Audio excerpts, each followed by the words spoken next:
come in though. Someone talk about something semi-entertaining. Semi-entertaining. Ooh, semi-entertaining. While I figure out how to mute this thing in this OBS thing. Well, I don't know if this will be entertaining. I got nothing. Yeah, I don't have too much myself. I don't think I think I'm a less entertaining person than I thought I was. Being able to make things up on the spot is very hard, apparently. Oh, I'm going over. Yes, but it also means you don't have to prepare ahead of time. Yeah, that's true. Well, I worry about the effect that your lack of preparation has, and what other people think of you. Doesn't stop I worry me. about that. What? Doesn't stop me. Yeah. Well, this is going to be an interesting bit here. I've had a little bit more time, just here to think of some new stuff to throw at you guys. So that should be a bit fun. I hope you like outrageous accents. Woot. Because Okay. I'm certainly going to try for those. I always think that I think you should always try to do an accent for every character in your games. Agreed. Yeah, just something to get so that you know that you're getting into that character. The chat can see a bird because I am too lazy to find something else to put there. It was already there. This is the old Curse of Strahd scene from before we had the Nightwing overlay. Oh, the art. Because this scene was still put together, I never actually deleted it. So I just reused that. Because it doesn't have any names or anything on it to have to cross out.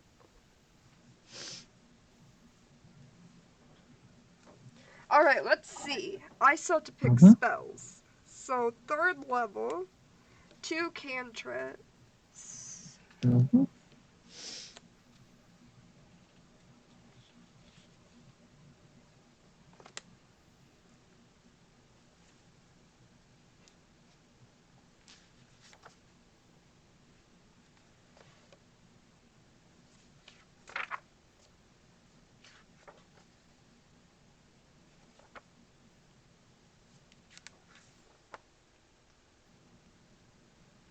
How long have we been live? 2 minutes. Okay. Just like 2 more minutes. I'd really recommend the character creator for being very good at being able to put the stuff in, to see what your options are. I have to admit, I was a bit skeptical of the whole Roll20 thing at first, but it seems like a really nice way. I've already forgotten how I used to play without it. Pen and paper, It's just yo. the character. Yeah, the character sheet is just so nice to being able to edit, on a whim.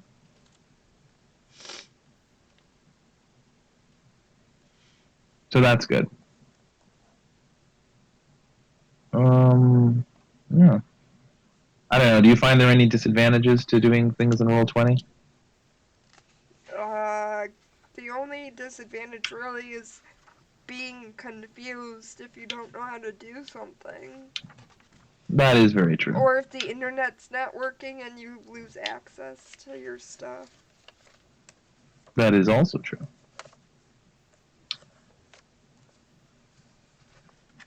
That's, I guess, where going analog would be helpful. But if the internet's down, we're not playing, so... So it doesn't matter. I think the biggest problem with Roll20 is the fact that, like most D&D anything, if you actually want all the content, you need to buy it separately. If you want all the content, that's true. Yeah. You want access to all the content from the player's handbook, you have to fucking buy the player's handbook from that website. Yeah, and we use D&D Beyond for another game that I play casually on Mondays sometimes. We use D&D Beyond for the sheets, and I had to buy the class info for my sheet, but luckily on D&D Beyond they let you buy like just like your like subclass or whatever. You don't have to buy like the whole book, but still, that's not useful if you have multiple characters. Unlike me, where I stick to one fucking character because I have a problem.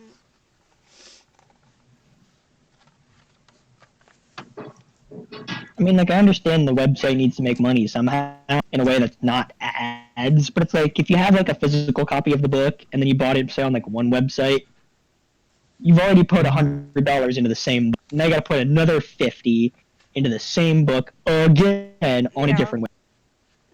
Yeah. And then if you do like Roll20 and D&D Beyond for different reasons or whatever, then you have to buy it 3 times. Yeah, it's like you essentially just bought the player's handbook 3 times, twice digitally and once physically. So and it's $50 like every single time you buy it. We've been live for 5 minutes, so if you want to explain or whatever or introduce stuff. Yeah, we can just start up because while she's getting her spells. Sure. All right. So this is going to be a one-shot, the first one-shot I've ever run with this group, so that's going to be exciting and interesting. Hopefully I'll be able to make it work. Most of the stuff I've done before has been very combat-heavy and very empire-building heavy, so I'm glad to be able to do more of a character study thing here. My 2 hapless victims will be playing... Tesla. I will be Tesla, the gnome artifact. And I've already forgotten my name. Valencia. There we go. Who will be an elvish druid. Yes, sorry, I'm multitasking, y'all. Yep, a chance encounter on the road is going to make interesting things happen. Or it certainly should. So, let's start out with Tesla. Why are you walking along the Queen's Highway? I'm on the way to show off my latest invention of a hand cannon that fires small metal projectiles, they're like little orbs, at incredibly high speed that can puncture just about any form of flesh. And I've found a way to integrate lightning magic into it. Ooh, nice. I'm on my way to show that off to the great engineers in the capital. In the capital, did you say? I assume that's where I'm going, if it's the Queen's Highway. That is correct. Woo, congratulations, you successfully guessed that. Alright, it is a broiling hot summer day as you march along, trudge along. You stare, with longing at the wagons that come and pass you every now and then. It's a highway, but to call it such might be a bit of an exaggeration. It's more of a couple of wagon ruts where the area has been sort of made level. There's every now and then when you come up to towns and cities, there are stones put in, but mostly it's just trade route. But speaking of which, you come up to a set of those stones. There is a village ahead of you. And seeing as it's already late afternoon, you're feeling rather exhausted from walking so far in the heat. I would assume that you'd want to, cool yourself off. Yeah, finally, it's down. Who's laughing at my voice? Yeah. Problem was, I could. Go ahead. I'm gonna be super nasally for this character. Oh, fun. All right. God, why y'all have to kill me with your voice? Because it's fun. Okay, keep going. Carry on. Ignore me. All right, Tesla. I'm gonna go into town, and I'm gonna start looking for the nearest inn. Yeah, this doesn't seem like it just seems like a fairly small town. It's on a trade route, which is part of the reason it's here.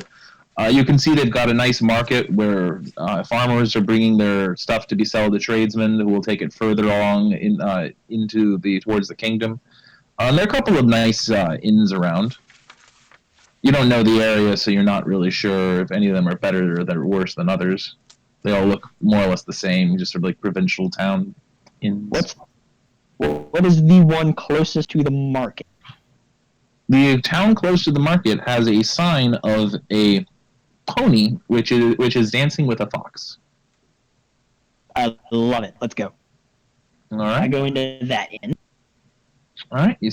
You pull open the door and look in. The place is fairly darkly lit. Their windows are boarded. There's been like no breeze all day, so it's like really hot.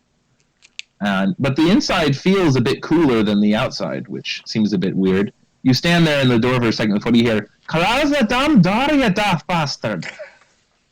Oi! I walk in and close the door. Mm-hmm. Yeah, it definitely feels cooler in here than it does before.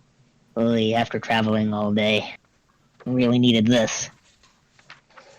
You see that even though it's not that, it's still fairly early in the it's still fairly late it's late in the afternoon, but not quite at dinner.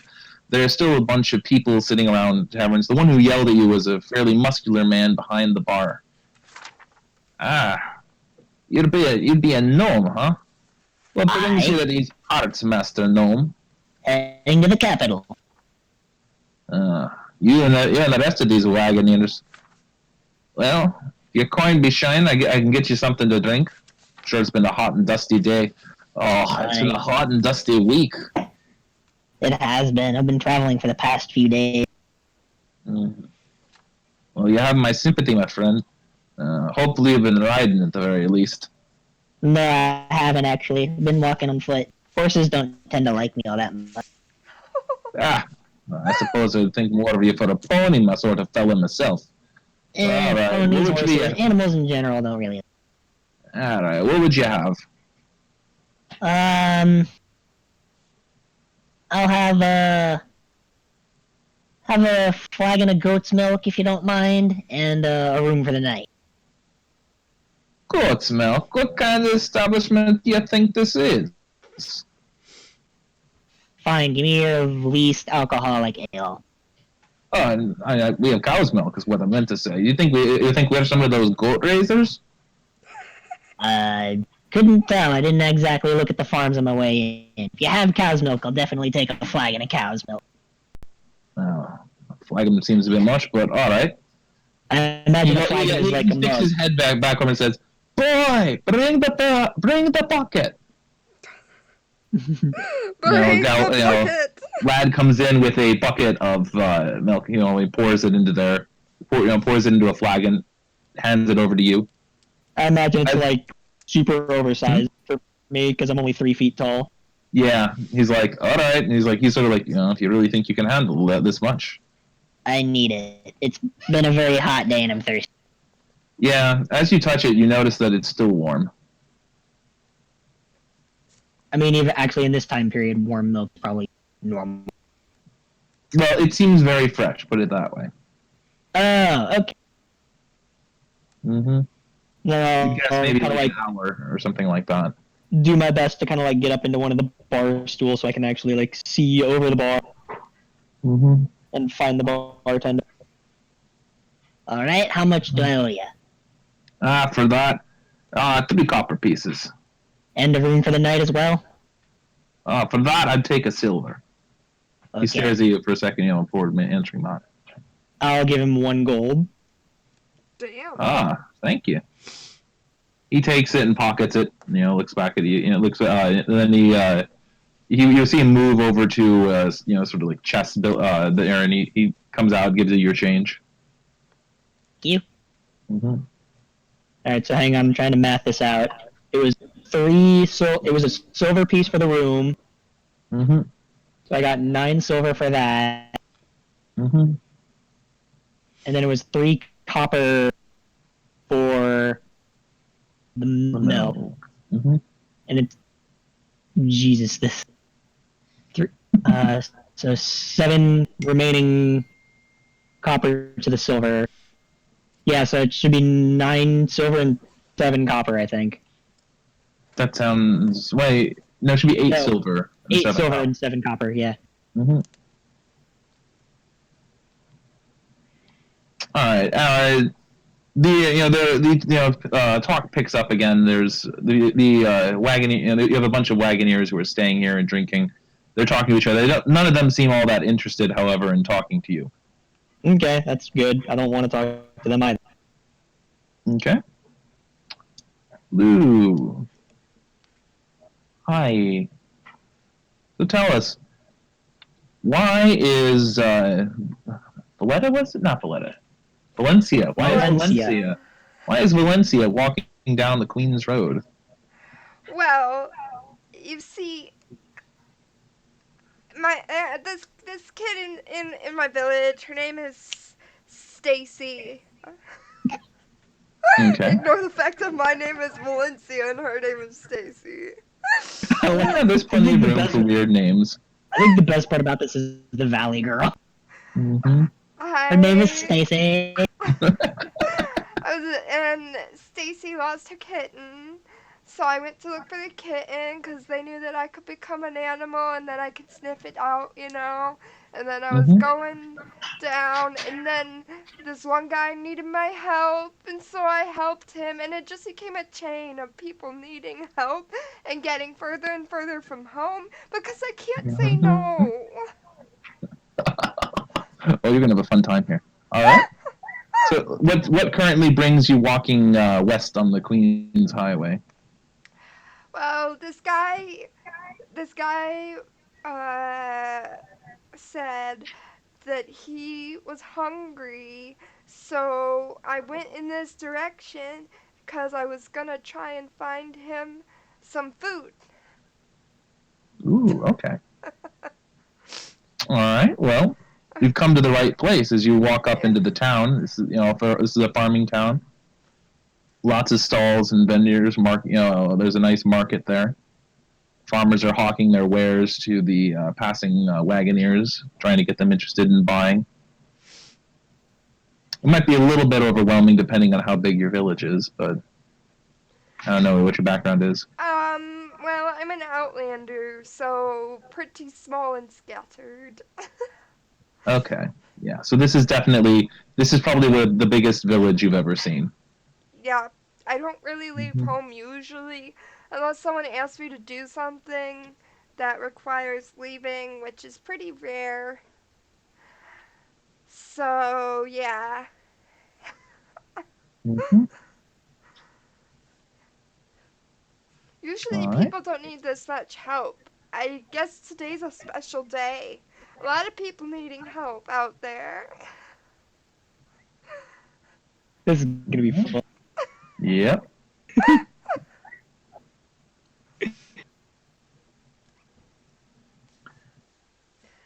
Walking into Well, the town. What are you going to do?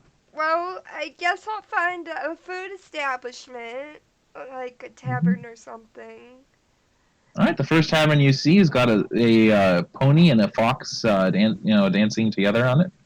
I'd like to point out, by the way, that as far as appearance goes, I'm like a stereotypical druid with like flowers and shit, you know, that I Mm-hmm. made. Oh yeah, I didn't tell you. I didn't say what Tesla looks.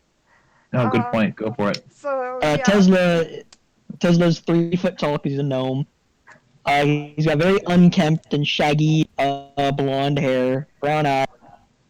Um, he's constantly wearing like a blacksmith's apron that's covered in scorch marks and what looks like blasts and burns. Okay. Like a blacksmith's apron looks like it's covered in soot, like hand smears. This looks like things have burst and like been blasted onto it. Okay. He's got some leather armor under a very loose-fitting jacket that he wears, and he's missing his right pink. Okay. All right. Similar experience. You open the door. It's darker and cooler inside. You can feel like there's a bit of a wind because of the temperature difference there. Mhm. You can sense the bartender's eyes on you, and he yells back. Suddenly he looks over you and says, "Well, look, I don't stock none of that lettuce and any of the rest of that stuff you elves eat." Hi. I just need food. I don't really care what it is. The man didn't seem to have any dietary restrictions, so food, You can come in. please. To go, You I catch a couple. You catch a guess. couple of wagoners staring at you. It appears that elves are not particularly common around here. And I'm sure I look extra crazy because I fully embrace the whole nature shit. Well, druids are also somewhat rare. Hippie They as tend to fuck. be be more hermit sort of thing. Apparently, I'm now a Valley Girl hippie that can't say no. 10 out of 10. Mm-hmm. Um, so do you have like something I could take with me to go? Cause I'm trying to feed this man down the road. I can get you some Uh, jerky, I guess. I probably should have just had him come with me, shouldn't I? Huh. Uh, I suppose so, miss. He looks a little bit, like incredulously at you. I suppose you should have, lassie. Well, I guess I'll get some jerky, and I might as well get something for me before I leave because I'm kind of hungry now too. Okay. All right. I'll What do get you have to eat? some jerky. What do you have to eat besides jerky? Cause Oh, we got a nice few. We got a nice few chickens. Got some gruel, haggis. I think we might still have some of the beef left over from yesterday. Some bread, not more than 2 days old. what is gruel? Well, gruel is a nice potent stuff if you don't have particularly that much money for something more appetizing. It's a strong sort of meal. It's grinded Uh, meal that's been boiled. I guess I'll have some chicken. All right, we can get you a plate of that. I'm just at And the you bar said and like drinking you milk. want some jerky. Anything to drink? Sure. Uh, I don't. What do you have? Do you have something earthy tasting? I got some good ale. Just brewed just down the road. Sure. All right. He pulls out. He pulls out a. You're not entirely sure you particularly want to drink from this mug, but he takes it, gives it a quick wipe with a rag, and just pours some out of a barrel he's got hoisted up behind him. Puts it over And there and says, "All right, so that'll be chicken ale. That will be 5 silver pieces. okay, here you go.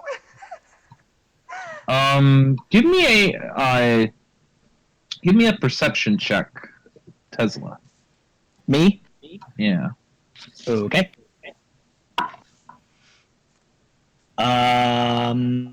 Perception? Yep. 4. Okay. You don't. You notice all this go by. It all happens right next to you. Man takes the silver pieces, drops it into his little money thing he has behind the bar. All right, the jerky and stuff will be out. Boy, ahead, boy! He starts shouting. You see the little kid come up. He gives him instructions, and say about 10 minutes later, you've got a quarter piece of chicken and a bunch of jerky that's been wrapped up in in a cloth. And my ale? Oh, you already had your ale. He Oh, poured Yeah, it oh. it was given to you like immediately. Oh, right, Mm-hmm. right. Sorry. I've already forgotten. Now I'd like you to make a perception check.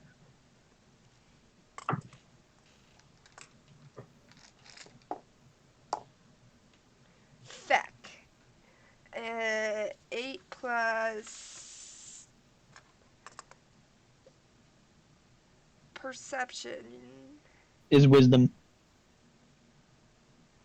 is 4 plus my proficiency, so that's plus 6. So 8 plus 6 is 14. You notice that while the chats in the common room again starts slowly returning back to normal, you notice that that some of them are talking about you now. Like, whatever. Mm-hmm. It seems mostly curious rather than any kind of hostility or anything. But I I'm just mean, sitting at the bar still drinking my milk. if they're not gonna bother me, I won't bother them because I'm not a confrontational person, you know. The last thing I would want to do is encourage someone to ask me to brawl or something, since I can't say no, and that's not really a fun thing to get beaten up. Once you finish your chicken, the man has his son take your plate, and he stops and stops, looks at you for a second, and says, "So, what are you traveling?" Because obviously I've never seen an elephant on these parts, but in a couple of long time, a couple of weeks. I've already forgotten the girl's name, so by the way, it's Stacy. probably okay. I was gonna say it's probably gonna change every once in a while. Well, Stacy lost her cat, so I went to go look for her cat. But then this other man needed my help because he got hit by a bear trap, and so I had to heal him. And then this lady lost her daughter apparently, so I had to go and help her find her. But then while I was finding the daughter, this other person asked me for Hold on, stop. What? But how did you end up doing all of this? Getting into all this stuff? Well, people are in trouble, and while I'm out and I see them, and then they ask for help, and I just say sure. It's a bit of an odd one, but You don't why are like you to you're, help you're here to people. get food for this person? Well, it Yeah, helped me and mine, but one of the people I ran into down the road said he was hungry, so I came here looking for food for him. Wait, wait a minute. What? Can you describe him? Well, he's kind of this tall, and You see his eyes narrow. Go ahead. blonde, More narrow. and he's got these really cute little freckles. Uh, and Did he give you a name? no, actually. But he was really nice, and he talked kind of like, "Hey, you, give me a hand." Oh, Rolf. That was all right, lady. That was Rolf, and you did not want to get mixed up with him. Why? Okay? He seems so nice. He's not at all. Why? Why does he hurt people? I've been known to on occasion. I would not like. I would. Yeah. Don't do anything for him.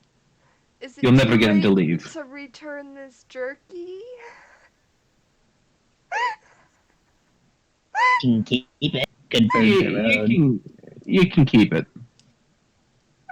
Okay. I'll give it to the next person who says they're hungry, I guess.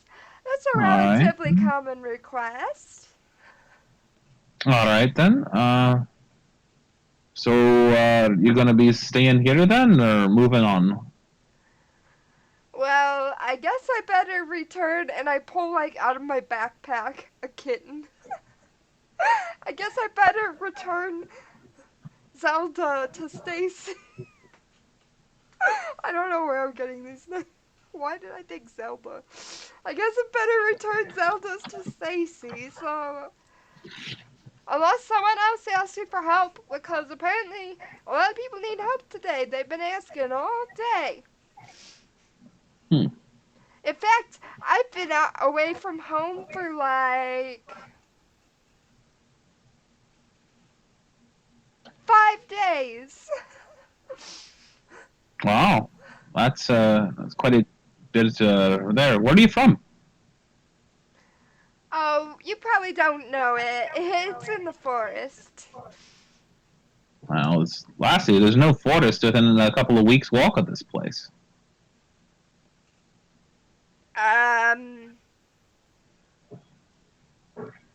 Then I don't know how I got here. Do you know where you are? Like, do you know what? Like, do you know the name of this town?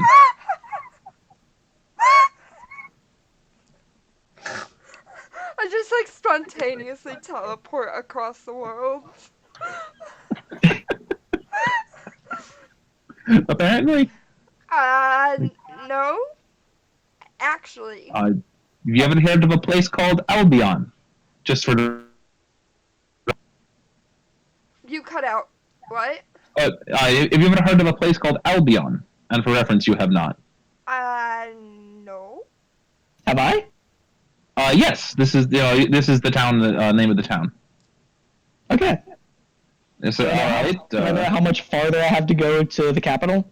Quite a distance actually. You're maybe about a third of the way through your trip. Great. So, all right. How about the Duchy of Sudbury? No. No. The Kingdom of Nova? The what? The Kingdom of Nova? Nope. No. The continent of Terrox. There's continents?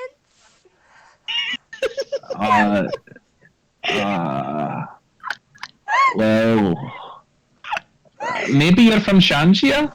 I like Yes, to you point have out heard of Shangia. that I've got like intelligence of 9. You have heard of Shangia before. That is the country you came from. I came from there, yeah. But Shangia is across the Okeanos Ocean. How did you get here? I don't know. You said you've only been gone in 5 days? Yeah. Be right back. If you want to return to Shanji, you're gonna have to take the Queen's Road west to the coast and get a ship find a ship bound for Shangia. Is that far? Well, it's good. It's a good 10 days of walking if you don't have a horse or nothing.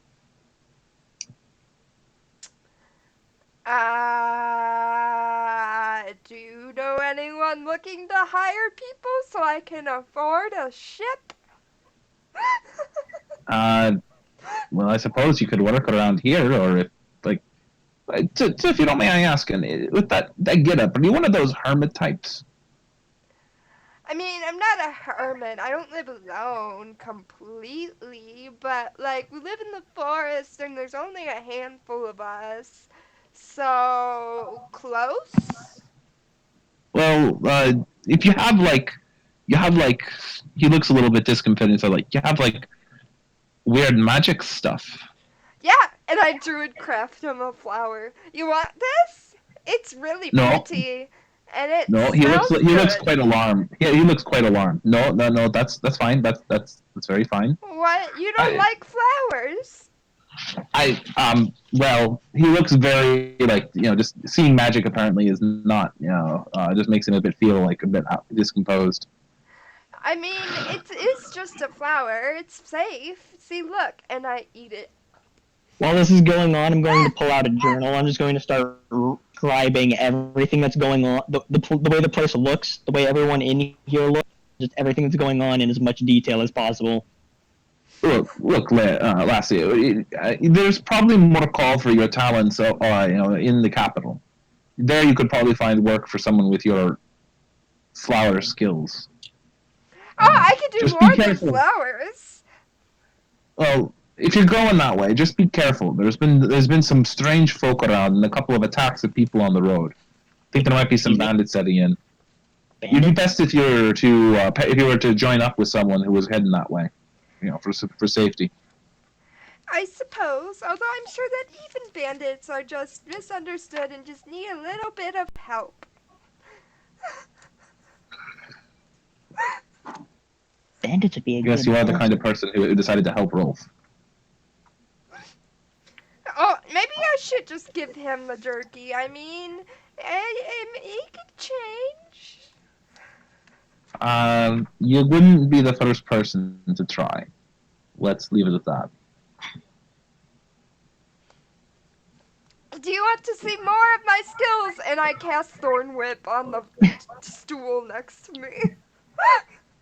Without The waiting stool for next him to to answer. the stool next to you contains a gnome. I still Thorn Whip the stool. As I fall out of my stool and hit the floor. Hey, what's the big idea? Oh, I'm sorry. I was just trying to show off and I got a little overexcited. I'm carrying very fragile and volatile thing. Doing something like that could cause this whole place to go up in flames. Oh, fire is not a The good barman thing. looks quite astounded at that.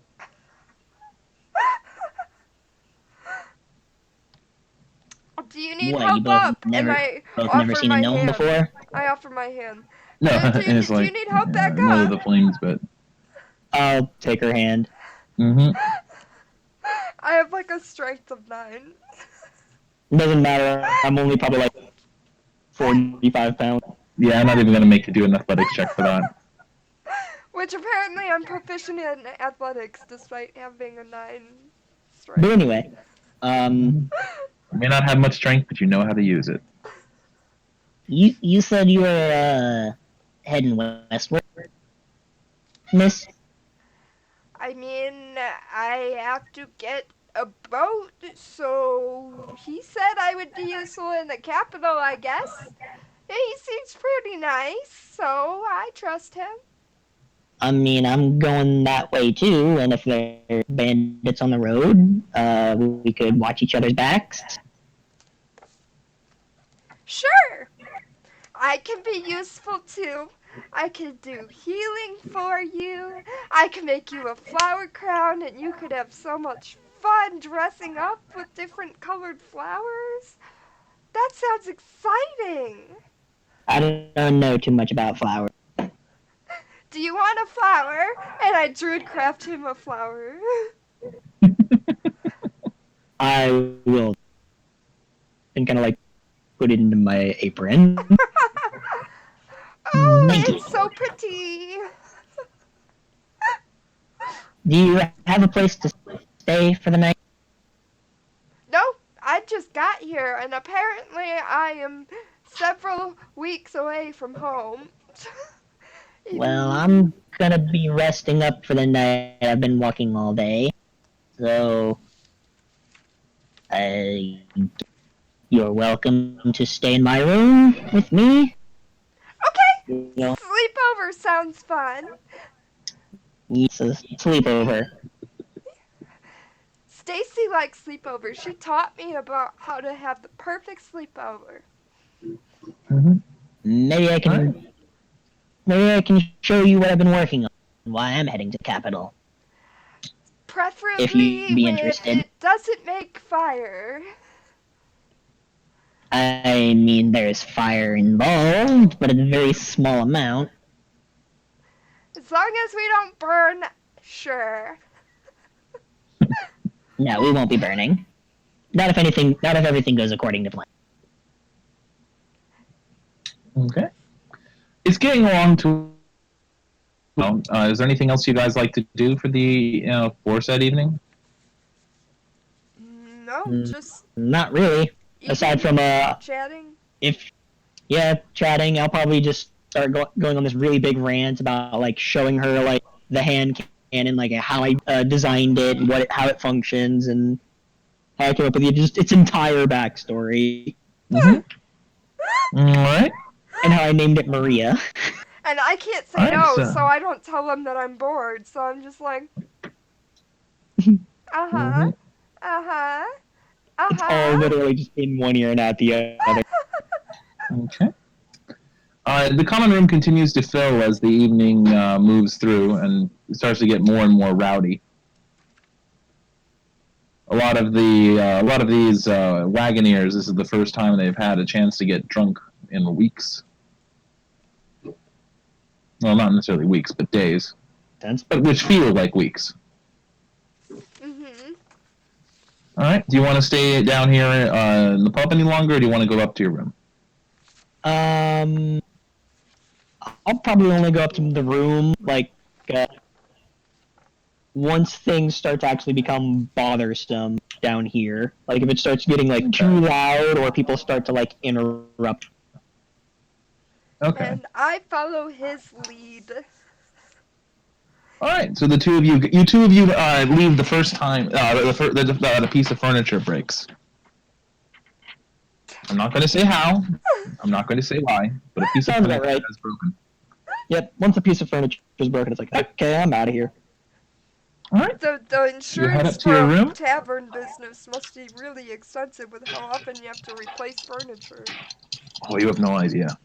But it's also very lucrative because sometimes you get to charge people. Makes sense. Like,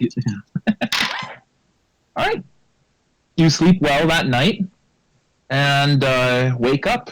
What time do you guys wake up? Probably early as hell. Are you an early riser? Yep. I sleep in till noon unless woken up. Well, Wakey, wakey. you are not going to sleep in until noon then.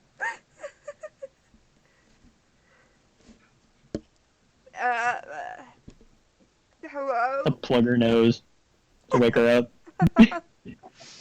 That's an interesting technique. I'll have to remember that for future.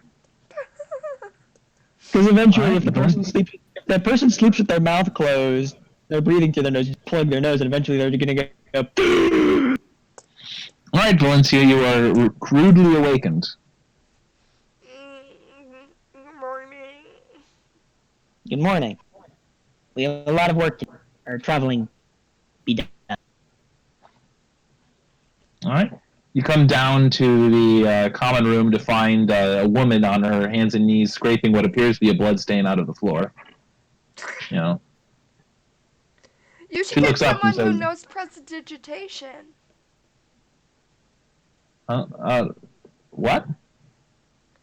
Oh, it's a spell. I don't know it. I'm more of a naturey spell person, but it could clean it up with a snap, basically. And then you wouldn't have to scrape it. She looks at you bad tempered. Well, if you're gonna be, unless you're gonna help me on this, or you're gonna bring this stupid prestidigitation whatever. And then she goes back to scraping, after giving you a stink eye. Oh, you need help? I can help you. Um, And I do get that. down onto the ground. I'm gonna turn to the bartender if there is one. There is not one this early. She's the only one around. Okay, so she's the only person around. And I help her. I help her. You note that there are a few fewer chairs and tables than last night. I write that down.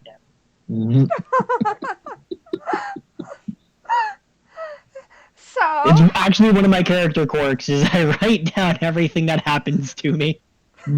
So, how was your night? Did you sleep well? I'm helping her scrape as I attempt to small talk her.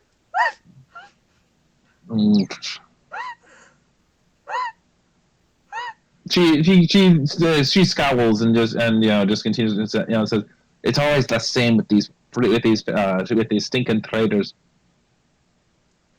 Traders. They're always rowdy. They're always working and always have to.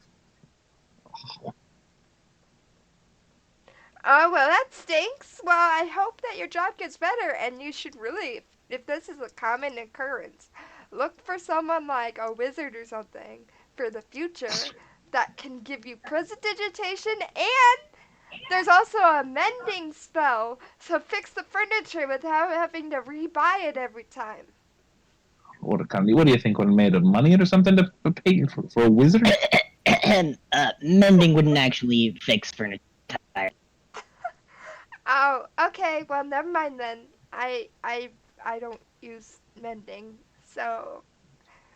Well, with your help, within about 5 minutes, she's gotten the stain out, and she looks up and you said, you can see she's sort of realizing, say, I'm sorry if I was short with you before. Thanks for your help.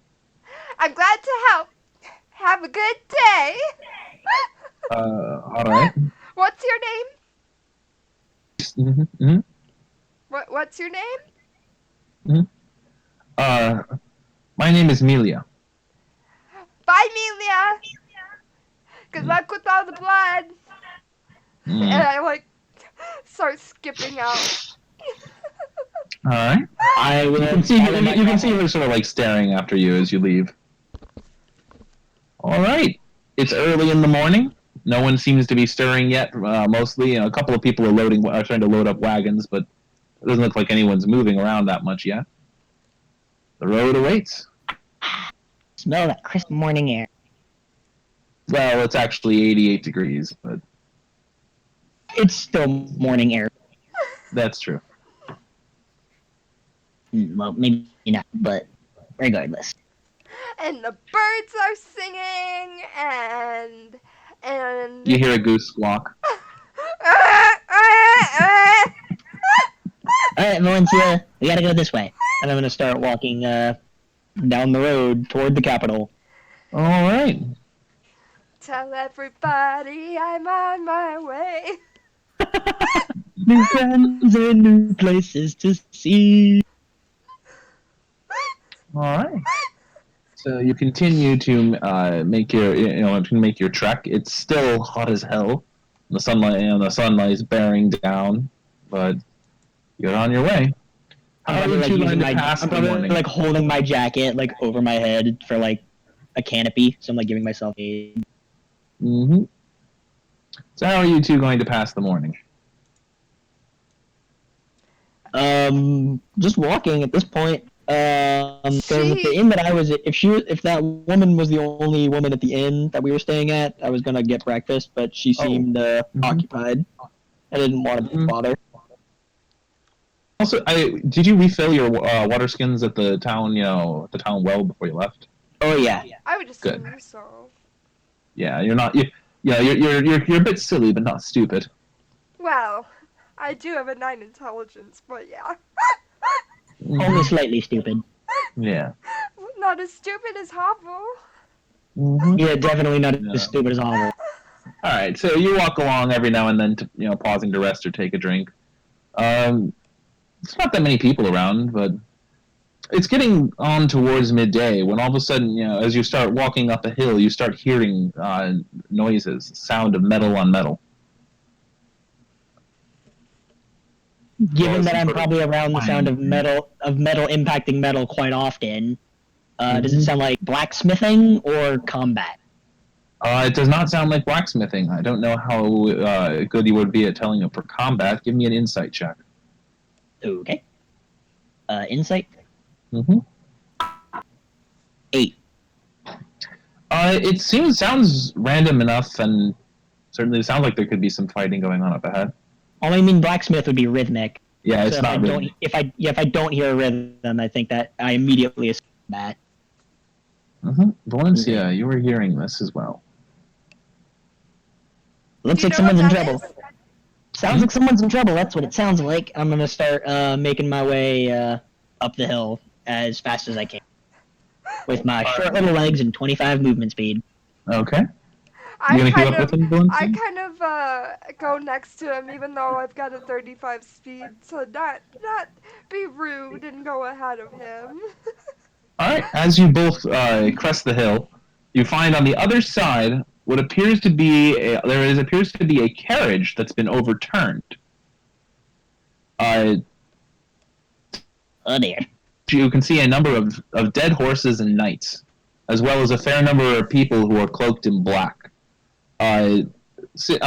Propped up against the carriage is a young girl, looks to be in her teens, who has an arrow sticking out of her chest, and there are still 4 of the men in black robes standing. One of them standing over her with a sword. What are you doing? It immediately blows her cover. They immediately turn to you, turn to face you, and the two the 2 of them pull out bows. Roll initiative. Oh dear. It's like Initiative? the opposite of Aza. Yep. 13 plus 4, 17. Fuck. Okay.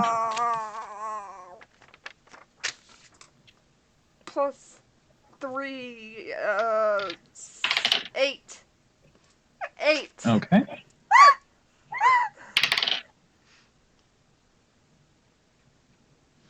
many of them are there?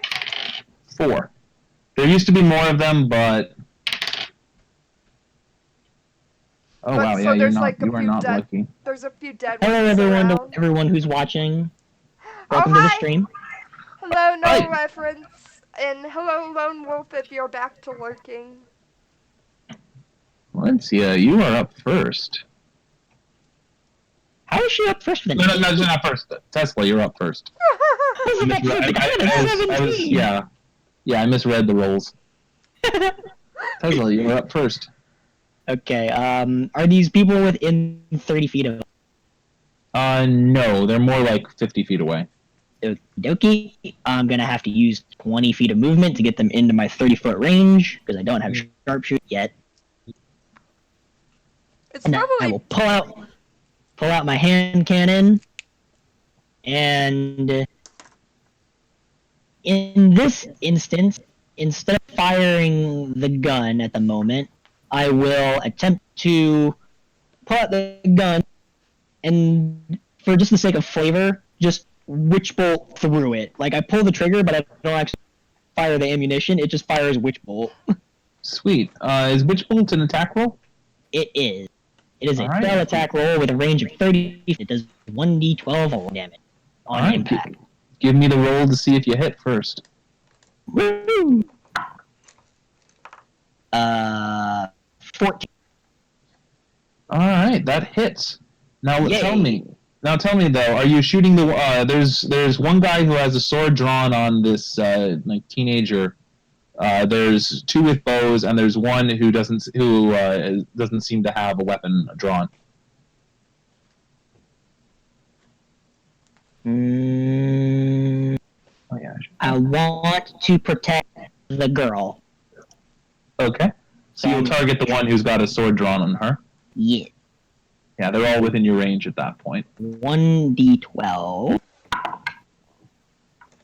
That is cocked. Woo, 12. Okay. No, it doesn't add my modifier to damage, does it? I don't think so. For which roll? Okay, so yeah. You said you rolled a 12? 12?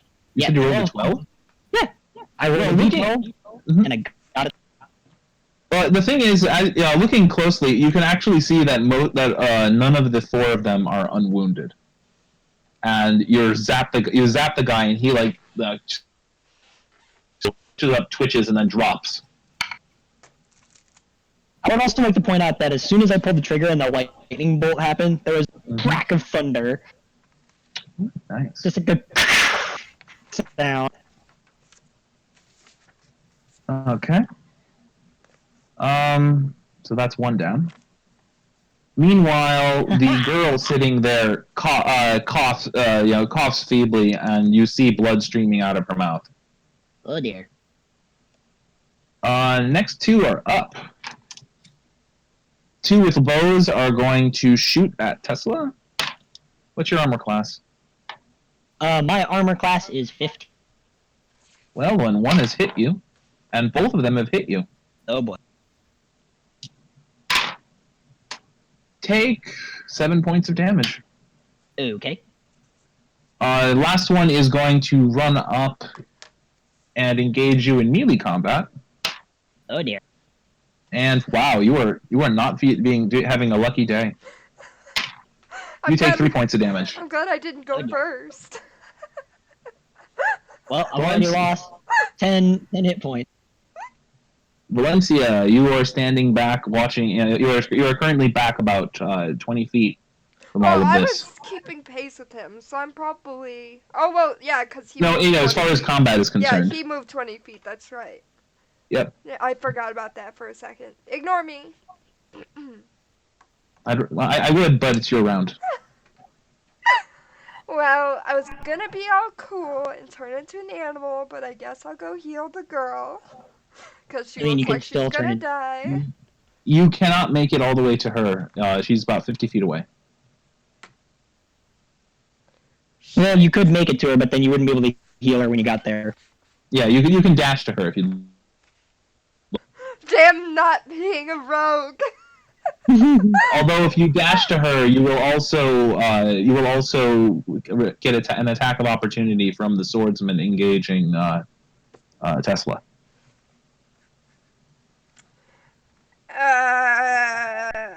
Oh God. Too many choices. um, I guess I'll turn into a. You have an intelligence of 9. Do whatever was the first thing you wanted to do. Turn into a giant hyena. Cause Ooh. that sounds fun. I'm looking The at the list stats in for what are Xanathars. the what's the stats for a hyena? I can look it up. Oh wait, here, giant hyena. I've got this. There's a Actually, here. handy dandy list of animal Speed is transformations. 50 feet. Not bad. Okay. All right, So now. There are 2 people with bows and 1 with a sword who have engaged Tesla.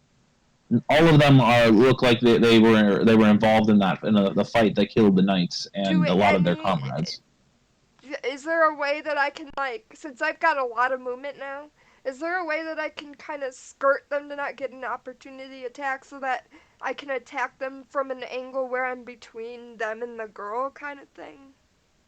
No. If you go past, you're actually your speed is 50, but you used your bonus action to transform, so you can't sprint. So Right. your speed is actually less than it would have been. You would have to go in a straight line to get to her this round. Okay. So Do you want to do that? the bow people are right next to her then. Yeah, pretty much. You can if you can go to her.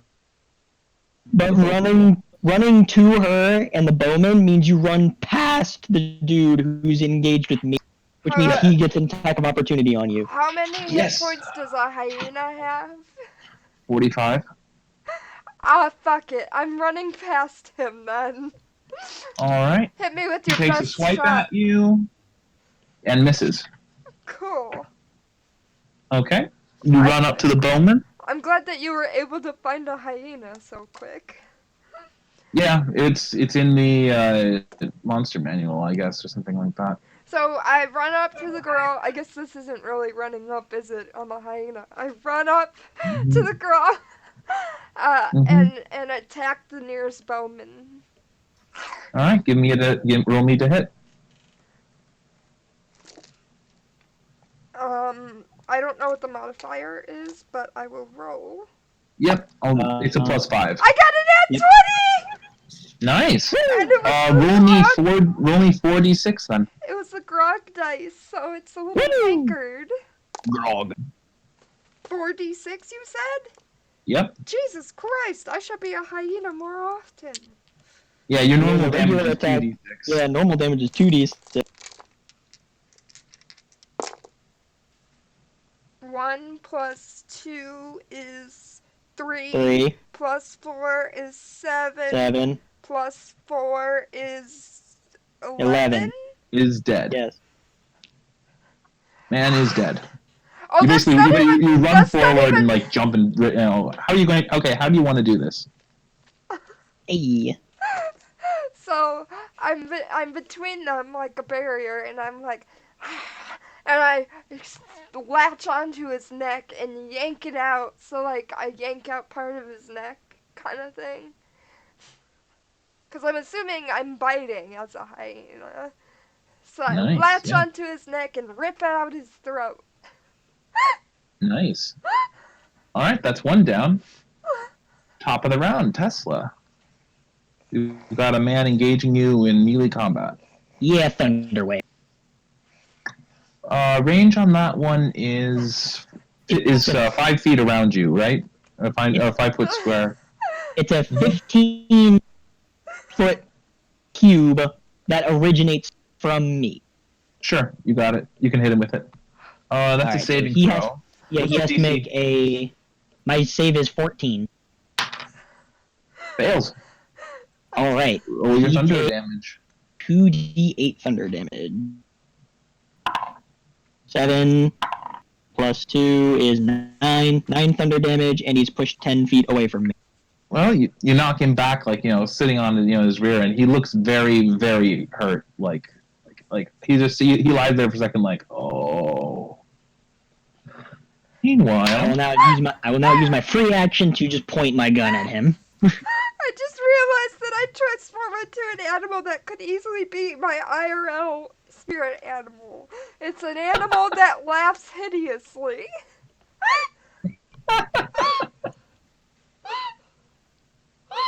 Meanwhile, the teenage girl like holds up her hand like to the to the wound to the arrow that's sticking out of her chest, and she's like, you can see her hand tremble for a second before it drops. Great, she's dead. She is not dead, but she has made 2 death fails. She has failed her death save twice. Great. Okay, next up, the guy on the ground will use half his movement to get back up. He just his face is set. You can tell he has no intention of surrendering. He will use the rest of his movement to close again and attack again, but this time he misses. Meanwhile, Woo! the other bowman will take a shot at the wolf, at the hyena, Oh! and hit you. Even though he's like melee range from me? Oh right. What's the what do bows get a disadvantage for that or something? Any ranged attack is made at disadvantage if you have a person in melee with you. Yeah, if you're in melee. Okay. Then he misses. I also noticed that it's not just if you're firing at someone in melee with you, it's if there is a hostile creature in your melee. Really? If you're trying to make a ranged attack, if you have a hostile creature in your melee range, you make that attack at disadvantage. It doesn't matter who you're shooting at. Huh, that's interesting. Mm-hmm. Anyways, so you can keep that in mind for Curse of Strahd. Good to know. Nice. Put things up close to ranged people. Yep. All right. Does that mean it's my turn? Yep.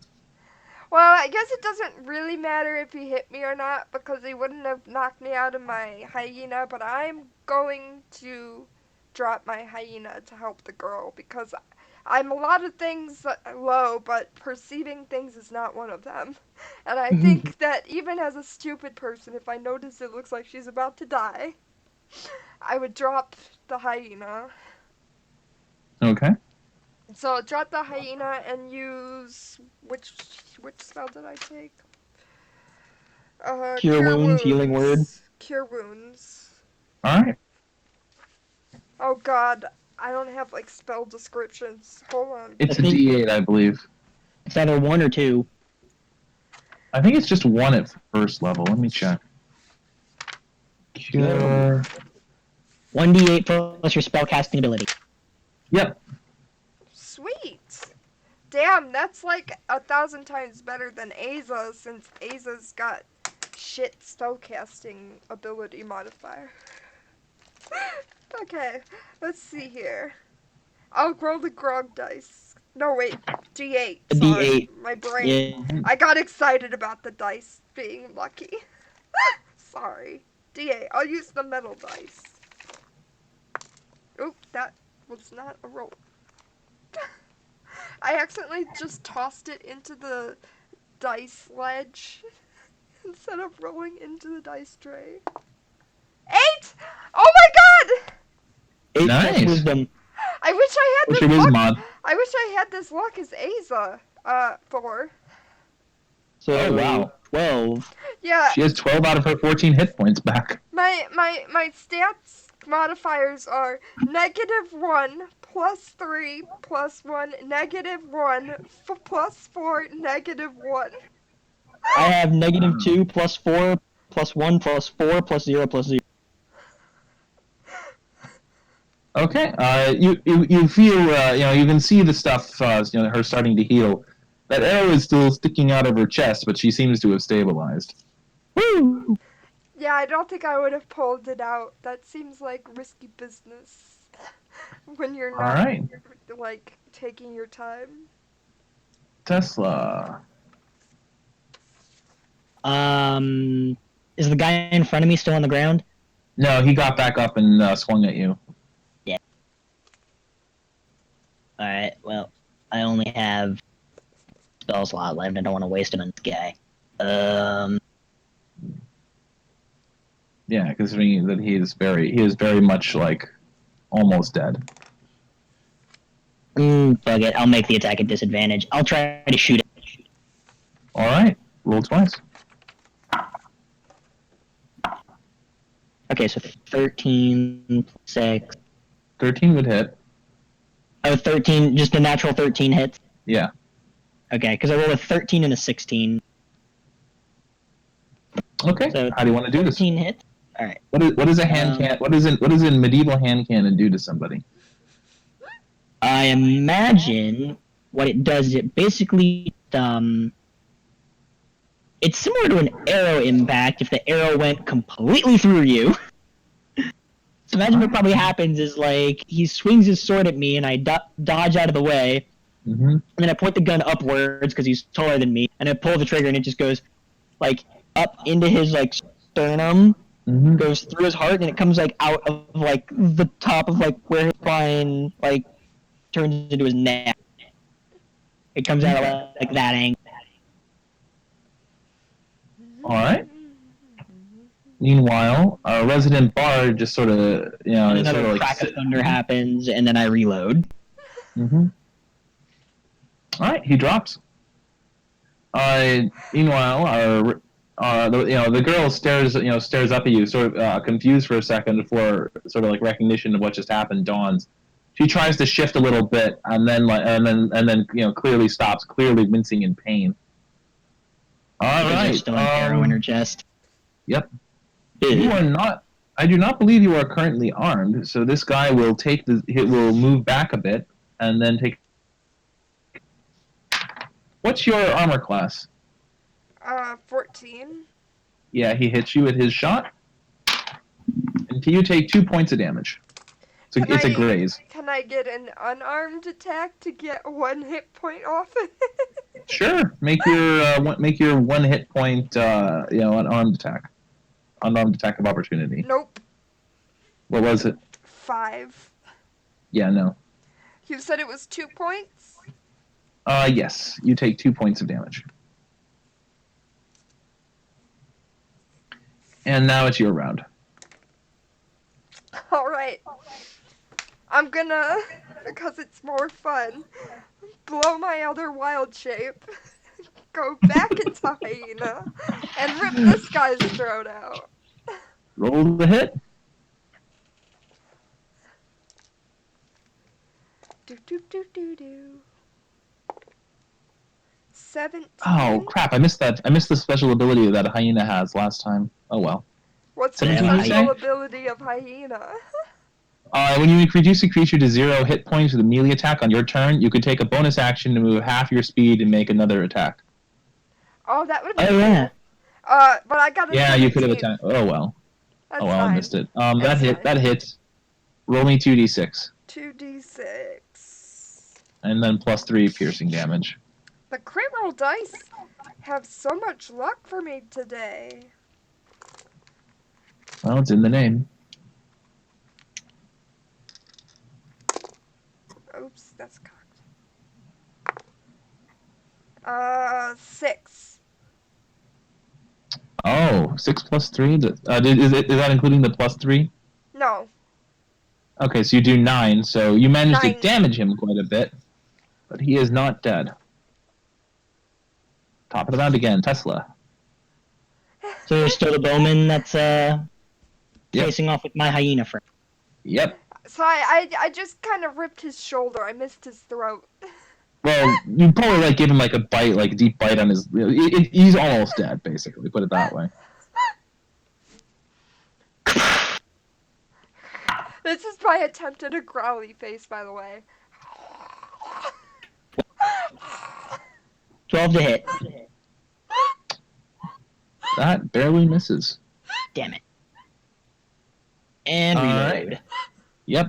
And he has an armor class of 13, which is why I said the natural 13 hits him. Yep. Okay. your new bard friend just sort of sits there with an arrow in her chest, trying not to move and tear anything. This guy will, with disadvantage, attempt to attack the hyena. And he and he actually hits. I forgot he has a +1 to hit. Sweet. So take 3 points of damage. From my hyena. Yep. What's the So you're down hyena's to 40, total? 45. Although actually, you want to roll for it, or do you want to just say 45? 45's fine. Sure. So minus 3 is 42. Alright. Well, I guess I bite him again. Roll to hit. There is no church to burn down, Ken. Hello, by the way. Let's roll the grog dice again. 10. That hits with your +5 that the hyena gives you. Oh, I put my dice tray away, being like, but no, I hit. Okay, I didn't. All right, you will kill him with this attack. You'll kill him with this attack with any amount of damage you do. Do you want to roll? Oh my god, 11! Ooh, I got nice. almost max. Yeah, that is overkill. What does overkill look like? So I go again to rip his throat out, but I rip out so much of his throat that his head just falls off. Wow. Eat his entire neck. You got the whole throat. Alright, you can take a bonus action, move half your speed, and make a bite attack. Against something else. Against something. There's a perfectly defenseless bard sitting behind you. Nah, I'm not gonna bite her when I just spent a spell slot to heal her. Okay.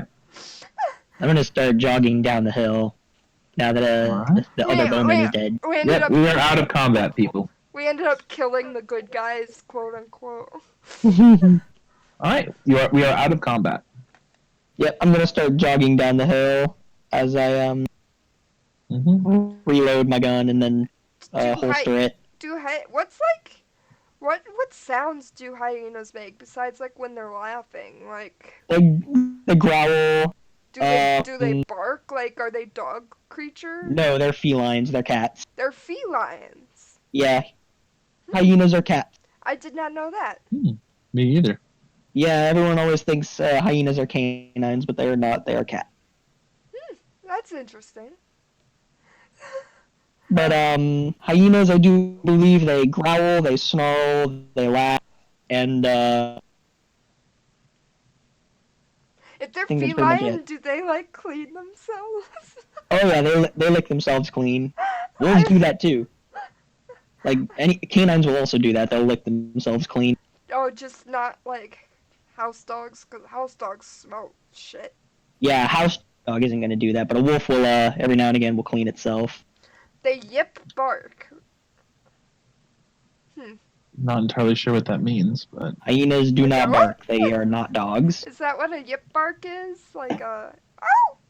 That's their laughing sound, actually, is when they're yipping.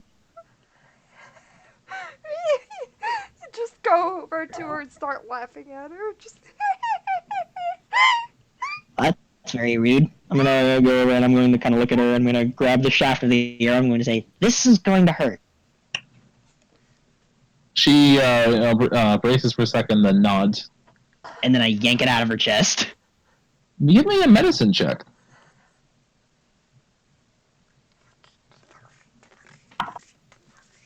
Fuck. What? 5. Don't kill her. Well done. Don't kill her. I sent a spell slot saving her. Okay, I would like you. The one who's proficient in medicine is a fucking hyena right now. I would like you to roll me 2d. I would like for you to roll me 2d8s 8s and tell me what is your strength modifier. My strength mod? Yeah. -2. Well, that's good for you. Go ahead. Roll me 2d8s. Alright. 6. I was busy 7. Decapitating someone. 13. Okay, you pull on the arrow, not recognizing the arrow is barbed. No. And you get the arrowhead out, as well as a sizable chunk of her lung. Ugh. I so sorry, miss. Is she She is making. unconscious? Yeah. Well, She also has 2 failed death saves. well, I guess Because I get out of hyena form and heal her again. I was gonna like and then drop the arrowhead like away from all of us. okay. Alright, let's see. What was it? 1d8. 1d8. Unless you're casting it at 2nd level. No. Yeah, unless you're casting it at a higher level. Fuck that shit. 1. Plus wisdom. 5. Okay. I literally rolled the worst possible. Your spell closes like the gap, so like she's not bleeding or hacking up blood, but she does not look good, like at all. But she's Like not even. alive. Yeah. You're not entirely sure she's going to stay that way though. Shittily alive. Yeah, but she's like, it could go either way at this point, really. Great. If I do like not Another? another one, then will that make it definitive and not? Yeah, it will. Questionable. That would definitely. Yeah, that would make it definitive and not questionable. I apologize for that, miss. I was unaware that would be a barbed arrow. Arrows aren't usually. She's like hyperventilating I right now. rolled She is not another listening one. to you. But that's So still, another but 5. that is 5. 5 isn't too bad Yeah. because I do have a good modifier at least. Okay, so like she inhales sharply and then starts coughing out some blood as her lungs starts to heal. Yeah. I'm like, I just spent half She's like ow. Good night, Dad. I just spent half, like 3 of my 4 spells on you. Mm-hmm. I put 2 out of 3. She's like I was holding her chest and like just like sitting there like just like rocking back and forth a little bit, just sort of like trying to like obviously and still been in a bit of pain, but she's alive. She's definitely alive. Give me perception checks, the both of you. Okay. I'm good at this. Yay. 17. Not bad. Oh, I rolled a 19, so that's 25? Well, both of you will pretty much notice the same thing. She is wearing a set of leather armor that is extremely finely made, like top shelf, best quality things you could have. You can also see on her hand that she's holding to her chest. She's got a fairly nice ring going on for her. She's wearing boots and a cloak, which also like all of her clothes appear exceptionally fine make. Looking quickly over at the carriage, you can see the carriage itself is finely carved with some ornamental ornaments on it. There's like a gold trim. Explains why she was traveling with knights. Yeah, and they're looking around. You also see 8 knights, who are heavily armed and armored with high quality weaponry. How many of the cloaked people are dead besides the ones that we killed? About 28. There are 28 total. Jesus Christ! These knights took on like These knights 31 people. These knights are hardcore. Damn right. Yeah, there were 32 assassins in total. The 8 knights managed to take out 28 of them before succumbing. Jesus Christ! Also, I'd like to point out that these guys had more hit points, but all of them were wounded before you guys came in. Yeah. I'm aware of that one. Mm-hmm. Damn, those knights really took their job very seriously. They're knights. That's what they do. I'm more concerned about the fact that it took 32 assassins to get this one woman. There are also 10 Yeah, each knight had been on a horse. All the horses are dead, as well as the 2 horses that pulled the carriage. Rip. As well as the driver of the carriage. They're All the dead bodies. I am not comfortable in this situation. I mean, really, bodies are just people returning to the earth if you think about it. I don't really care. All I know is that they stink, they're disgusting, and I don't like them. They're fresh. They don't smell. It's fine. The girl looks up and says, "Who are you? Did you saved Hi, me?" I'm Valencia. Hi, I'm Melody. Tesla, That's a lovely Uh, name. Gearlight. Give me history checks. History? History. There is a Minus skill I'm one. actually proficient at. Mm-hmm. 14. Nat one. Okay. That name means nothing to you. It's pretty. Both of us? Yep. Okay. It's pretty. It's a pleasure to meet you, miss. Might I say, though, your clothes and just everything about you, is very regal and, finely made. She stares at you for a second, clearly thinking, and then says, "Yeah, thanks." She slowly gets to her feet, holding at her, clutching at her chest and wincing as she stands up. And is like, "Okay, we probably shouldn't stay here." Do you feel okay enough? Or are you gonna pass out again? I gotta. I'll have to. She clambers over, and crawls into the carriage, and you can hear her ruffling through things. Are you You okay need in any help there? over there? You I'm gonna didn't go over. answer my question. I'm gonna go over and help her start rustling through things. Well, one of the first things she does is pick up a rapier. It's with a finely jeweled hilt, which she straps onto her waist. Ooh. While they're rummaging, I'm gonna start looting the bodies to see if I can figure out what's going on with these people and stuff. Well, you have the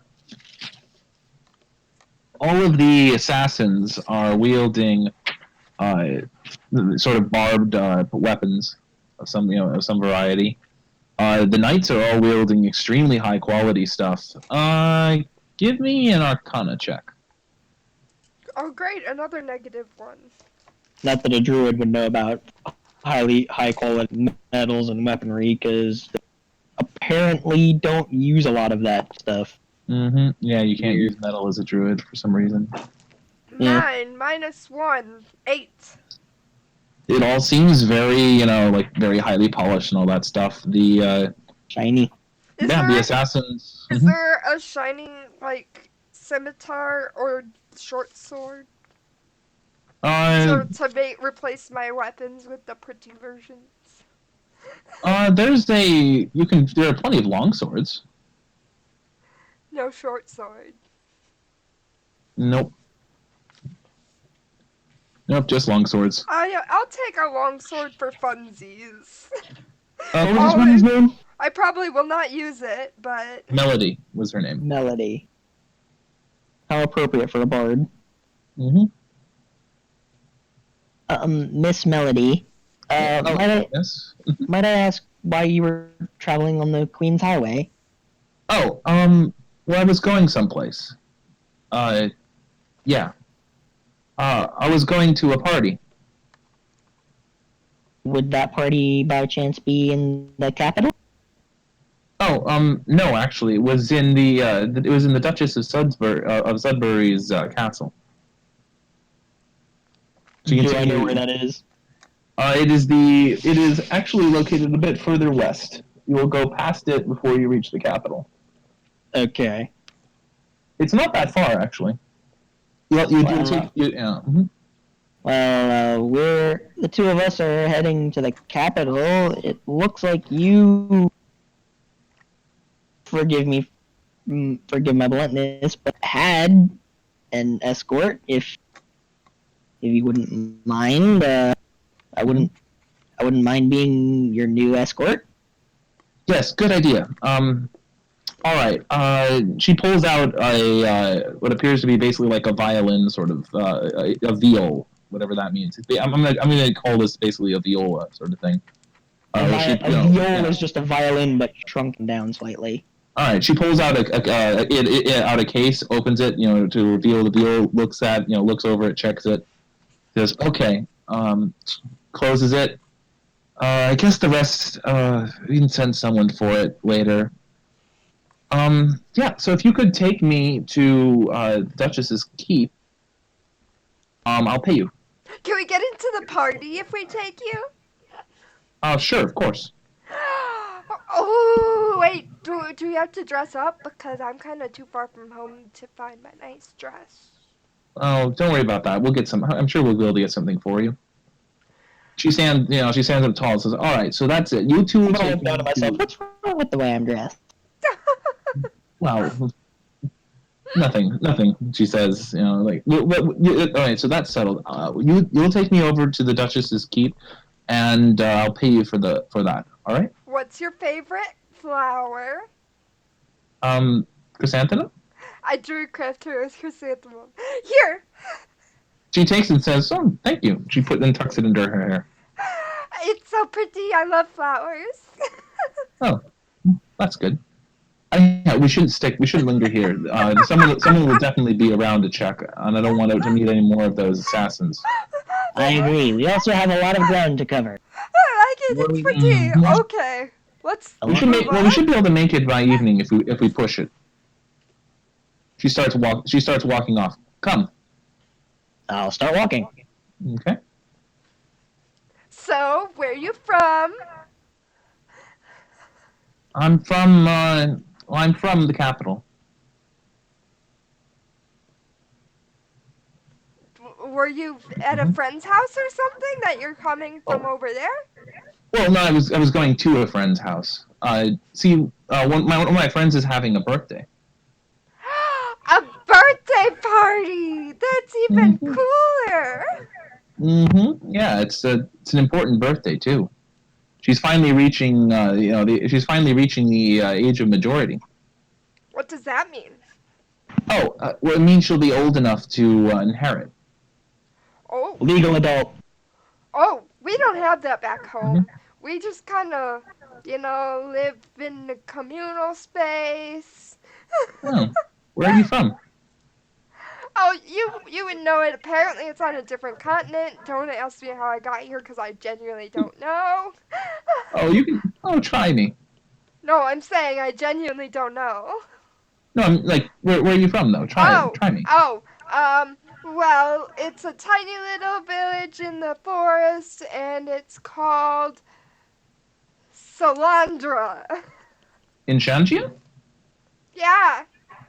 Oh, I've heard of that. There's me, my mom, and my dad, and my brother, and my sister, and my other sister, and my other sister, and then there's You say you're from Shantia, then, right? Yeah. I think I might have some questions for you later. Given that both of these two are probably like almost twice my height and just naturally faster than me, I'm probably like just a little bit lagged behind, probably like maybe 3-5 feet. And so Melody will move at your pace because she does not want to leave her. She does not want to leave you behind. I'm very polite. I will stay pace with you. Just because I'm a fairy girl doesn't mean I have to be mean. I imagine I'm like between them then. Like I have one on each side. Yeah, that would be funny. So, if anyone comes along on the road, we're going to have to get off of it for a bit. Maybe we should just get off of it now. Actually, here's another thing. She casts. She stops, and you can see that she's casting a spell. The spell she casts is Disguise Self, and she changes herself to appear to be a short, balding man. That is interesting and impressive. That sounds fun. Oh, it's only a first level spell. But what is that? She points to that to the finger. Did that make thunder? Yes, in a way. This is Maria. It is a weapon of my own invention. You've seen it, I look at it as if I've never seen it before, despite the fact that just yesterday you described the intricacies of it. You've seen a cannon, correct? Well, yes, of course. It's basically a cannon that fits in your hand. Wow. Really? Yeah. You must tell me more about it later. Cannon made it smaller. I Oh, can tell you that about it thing now while we sounds travel. cool. Certainly. You see, this here is the firing pin. This is what actually ignites the gunpowder in the back, because it can't really fit a... And I'll just kind of like give her the whole spiel that I gave to Valencia the night before. She seems to follow you very well and actually asks a couple of interesting questions. That I will answer in great excitement. There's also probably a couple instances where I'm not looking her in the eyes. I'm probably looking at her bust or her hips. Because I'm not around beautiful women very often, so I get very awkward and self-conscious. Yeah, just FYI, charisma 20. Yeah, my charisma's 10.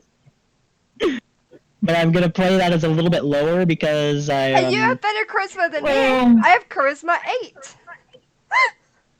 She's 14 and a little sheltered. I don't think she quite figures out what's going on. Oh wait, no, she's disguised. She's actually disguised right now, so there's actually she is disguised as a short no female parts to look at. Never mind. Yep, that is true. Okay. So I'll just talk to her incredibly excited and enthusiastic. All right. And once I tell her about like all the inner workings, I'll tell her about like how I came up with it and like came about the design and all that good stuff. Nice. All right. A couple of times during the day, as either wagons pass or other walking pedestrians, she makes you guys way off the path and like move through country, the country bit there. Including a few times when you see what appear to be knights riding past. With you note, however, the knights actually. Well, here, give me a perception. Let's see if you notice something about the knights. 12. Okay. God damn it. There we go. 19 plus 6 is 25. You notice that Valencia notices that the crests on the knights have a variety of different ones. It would appear that these are knights of a couple of different lords. So why are a bunch of different knights looking for you? Well, I'm sure that they're just worried about me. Wouldn't it be best to reveal ourselves then? Not necessarily. What if they're spies? Oh, also, you also notice that none of these knights are wearing the same crest that was on her knights. Or on her carriage. Do you travel often, or is this like a common occurrence that every time you try and go to someone's party, you get attacked? This is the first time this has happened. Do you know why someone sent 32 assassins after you? I'm a fair... Yeah. I'm surprised you can count that high. Wow. Oh, hey, don't be mean. Wow. We all of us have our own callings. Indeed. Just because I'm not the sharpest tool doesn't mean I'm a dull tool. Actually... Well said. Thank you, I'm very wise. My mother told me so. And my father, and my brother, and my sister, and my sister, and Phoebe. I heard that... Yeah. I haven't had much of a chance to talk to too many elves or gnomes. You're different than I thought you'd be. How so? Well, I've always been told that elves were these sort of graceful, unflappable people who never told you what they were thinking or anything like that. Well, to be fair, I'm not the most normal in general. I'm special. I see. Normal is overrated. Well, you may say that. She laughs a little forced at that. Are you okay? Oh, I'm fine. Anyhow, come on. We don't have to keep moving. If we keep ducking off the road like this, we'll never make it before sundown. You're the one who's making us duck off the road. I know. It's just being careful. Understandable. Why don't we just, instead of ducking off the road all the time, just walk off the road? I suppose we could do that. I haven't had much call for walking cross country. It's Okay. great exercise.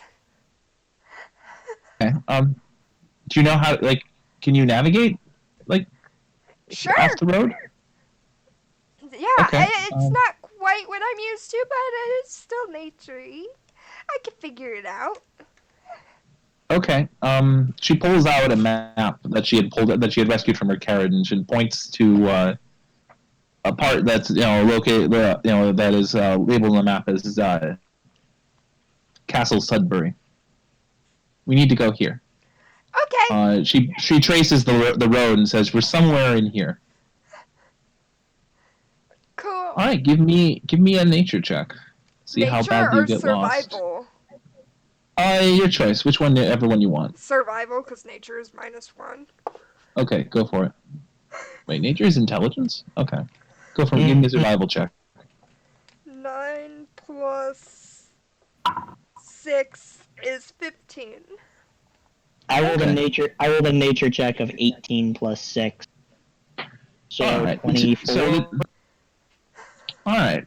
It's maybe an hour then before you cut across fields, a couple of streams, a few small areas of trees by said streams. It's coming up. It's about an hour before sunset when you see a castle appear on the horizon. It's like a full scale European style castle. When does the party Moat and start? drawbridge and everything. Oh, Is it the was party supposed to start today? at sundown. Yes, actually it is. I was supposed to get here a few hours early. Then we were supposed to start at sundown. It was going to be a ball. A ball?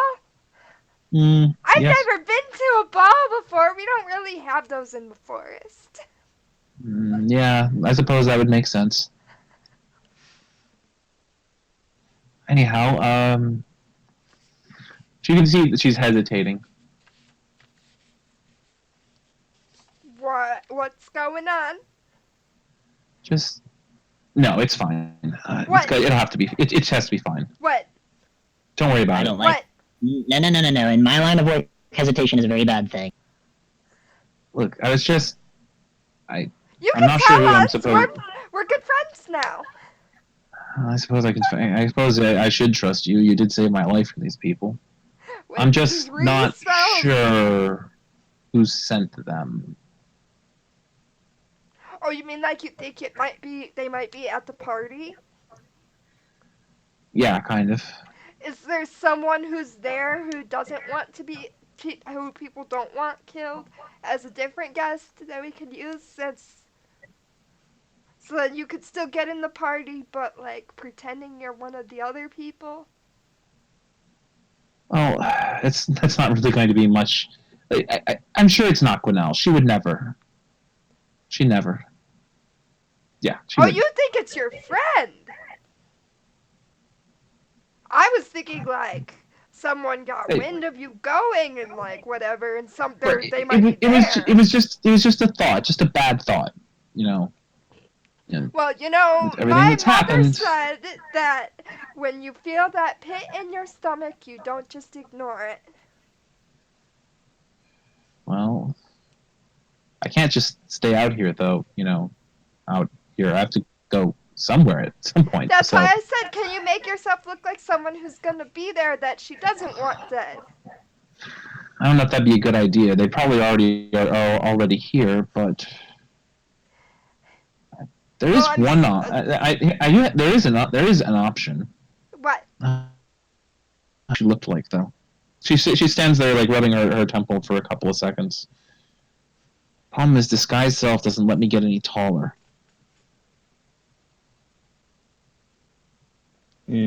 Or we could pretend to be in the service of someone that's in the party or something. Yeah, but they should all be here by now.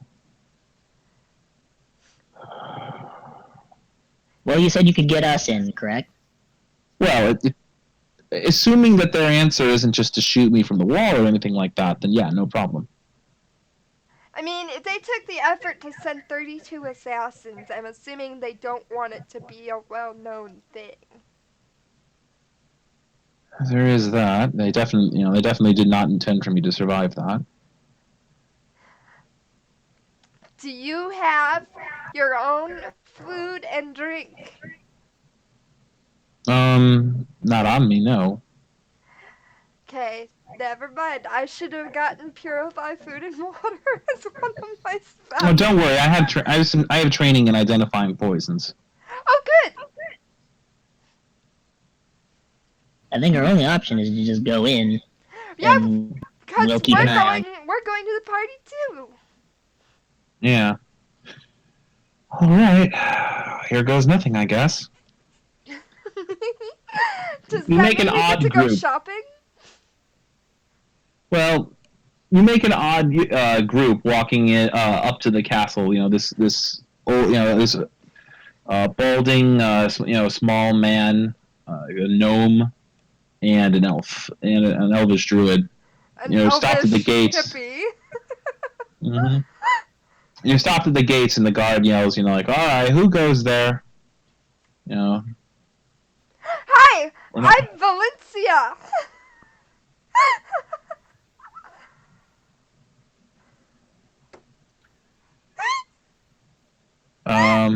Do you finish that thought, or are you going to have Melody talk? No, all I said was, hi, I'm Valencia. That's it. Okay.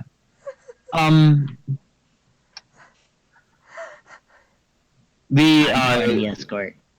Melody drops her spell, and the guard staggers and says, "Your Highness." And she says, "We need to get in. You need to get in now, quickly. Go and inform Grinnell that I'm here, but tell no one else. Bring me to my chambers." Yeah, we've had problems. They come with me. The guard swallows, nods, and brings you in. You are brought to chambers in the. You are quickly brought to chambers in the central keep. Very nicely appointed chambers too. Like, these are probably some of the best in the whole place, kind of thing. She turns over and faces you and says, "So I imagine you might have a few questions." Yeah. Only where the title Highness comes in.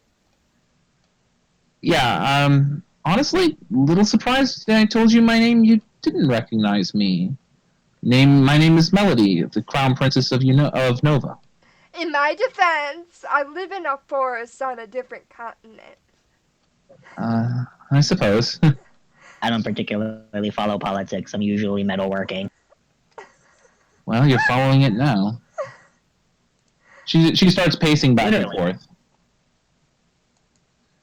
My father will be here. My father's here already. That's certainly no doubt. Did he get assassinated too? Oh no, my. She said you can hear that she was about. She just stops, and stops dead. And then he says, "No, he's fine. He came separate. He came separately. He was in his duchy." How do you know visiting. that they didn't have 32 other assassins to get him? Well, there wouldn't be a point now, would there? Yeah, so she starts walking back and forth there. Okay, so she rounds back and you two. Look, I think I can trust you, right? Yeah! I don't have any friends, so I'm not really going to be your buddy. I mean, if it makes you feel any better, I can't say no. Alright. Well, first of all, she pulls out a pouch that she had been covering there. I think I should pay you for transporting me this far. She dumps out a pile of gold onto the table.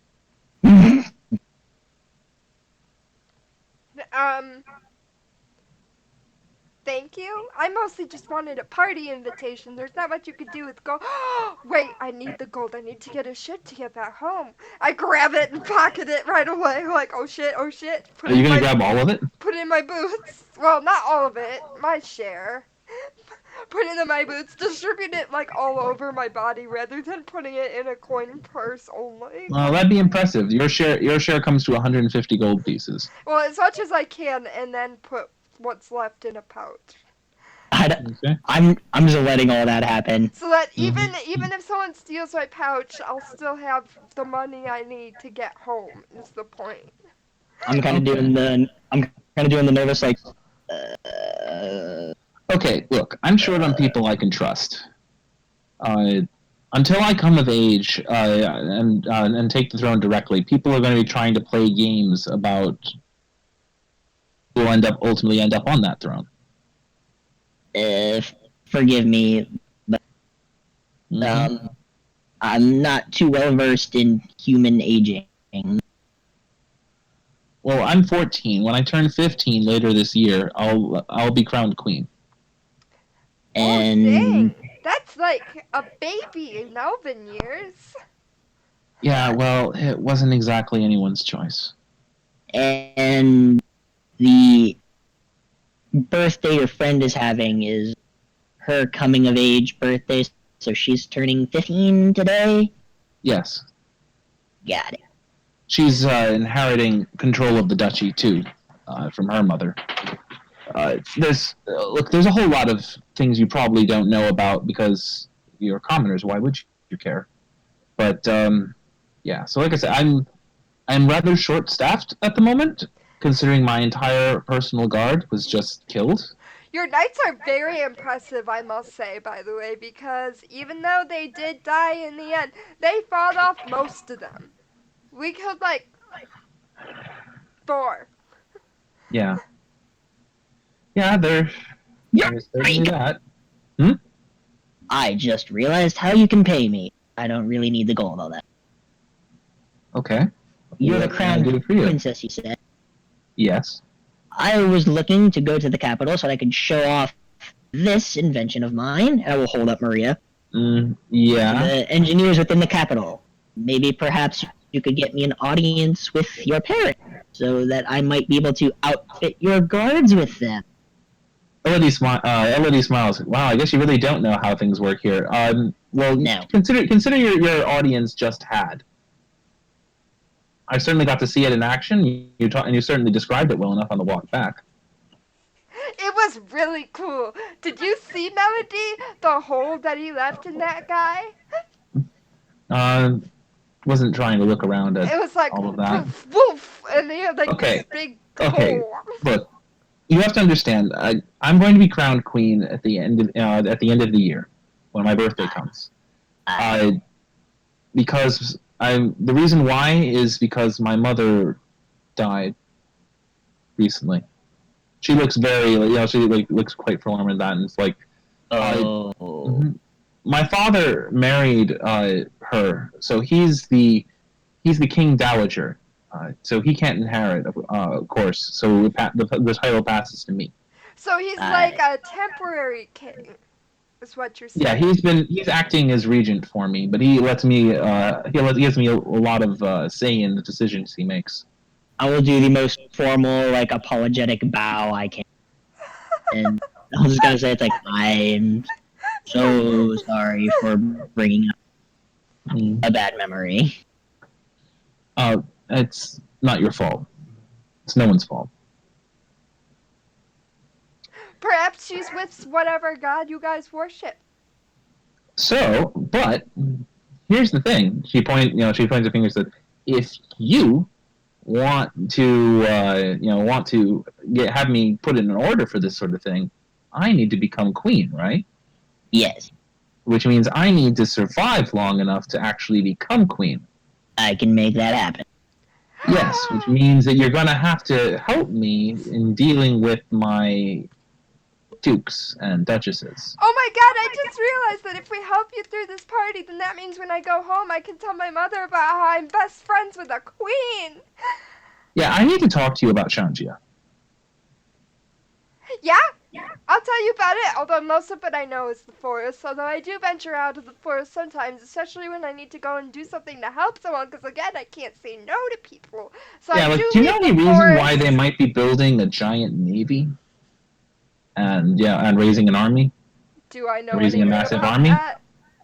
Yeah. What do I know She's about that? asking the DM, like, No, would her yeah. character have knowledge of that? As much, well, not by the sounds of it. No. I could probably figure it out for you once I get home. Well, I can certainly use more agents in Shanjia after the last one got returned to Because me in pieces. after all, we're gonna be good friends. Yep. And I'd do anything for a friend. Well, I mean, that doesn't mean much. I'd do anything for anyone, but you get the point. All right.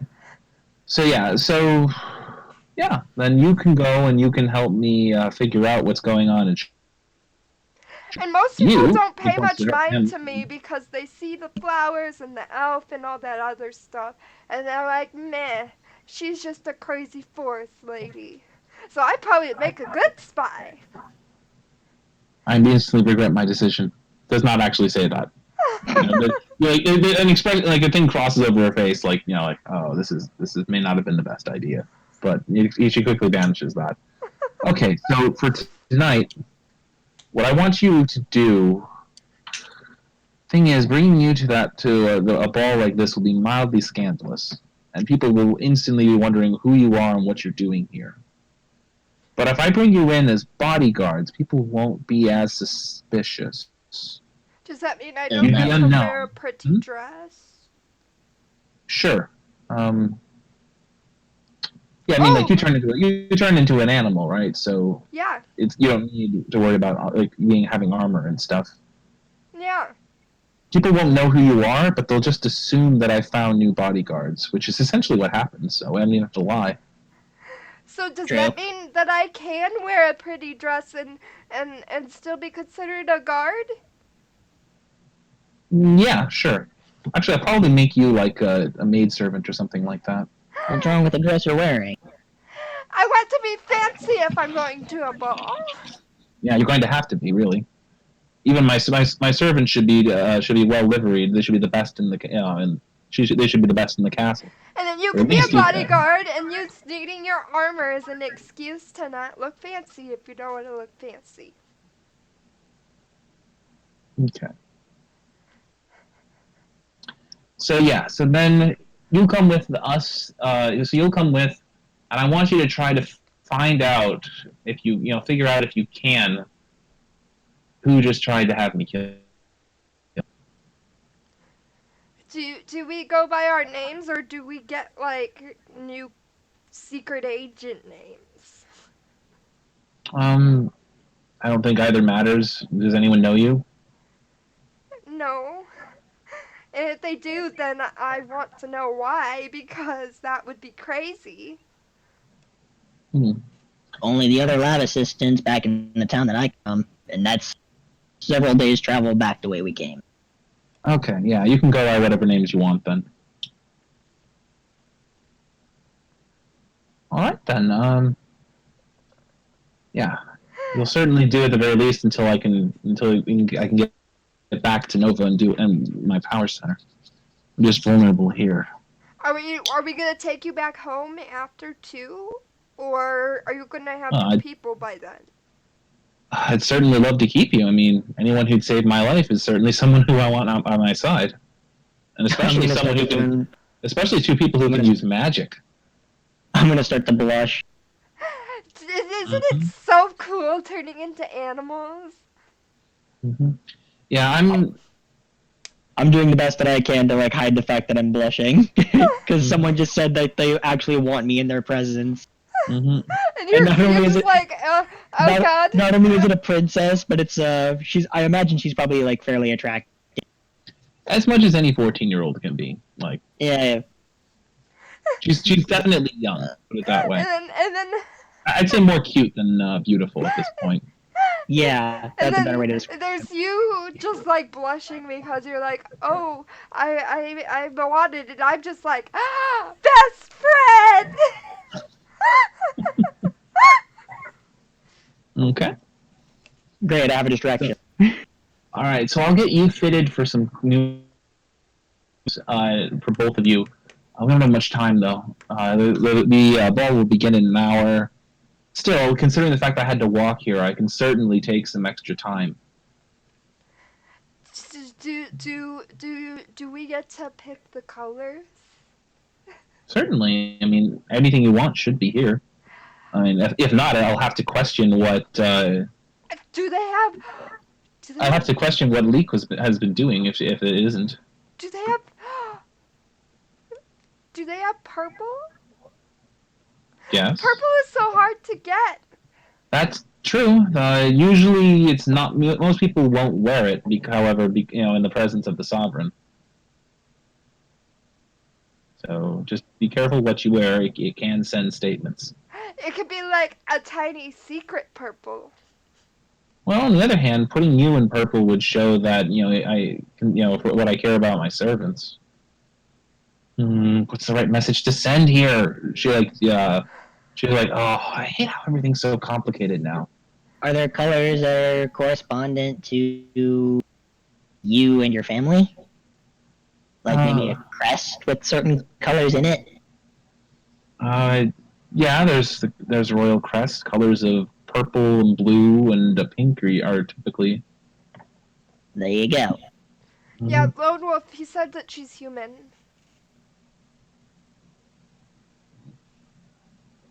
Yeah, this is a human kingdom. The other races do exist, but they're very much minorities. I have a random question about this general area. Mm-hmm. Is it normal for people to not like magic, or was it just that innkeeper being weird to me? Oh, in general, people tend to frown on magic in this area because of past experience with very bad magical things. I'm I'm borrowing a lot of this from something else. And part of the backstory of it is the old capital actually became completely uninhabitable because of some magical experiments. Well, it's a good thing the queen is That unleashed hmm? I guess it's good that she's open-minded to me at least. Well, she's a bard. She can magic herself. True. The common people do not like or trust it, however. The nobles use it, but even then it is not common. Mine isn't actually magic. Out of character, yeah. Mine is mostly just the gun. Firing it in different ways. For example, the lightning bolt is one way of firing, the thunder wave was a different way. It's mostly just the technology that has magic integrated into it, so it has these various ways of fire. But can the average peasant tell the difference? No. There you go. But then again, the nobility has no problems with magic, really, except for when people use it against each other. I think to her, especially as a bard who can use magic, my magic is very specified and limited compared to hers or the druid. Mm-hmm. Yep. Oh, can I do your hair? I can make you flowers to put in your I'm hair. sorry. I'm sorry, but Gwinnell will send a hairdresser. Oh, okay. Speaking of which, I should probably be going to the baths right now. I don't want to hold up the ceremonies any longer than I have to. I'm going to look at Valencia and I'm going to say, well, the bath is actually the most vulnerable time to strike, so I suggest perhaps you go with her to keep an eye. Yeah, we could have best friend bath time. I was more suggesting stand guard outside the door, but okay. Yeah, that. To your surprise, Melody actually blushes a little. Oh, I'll see here.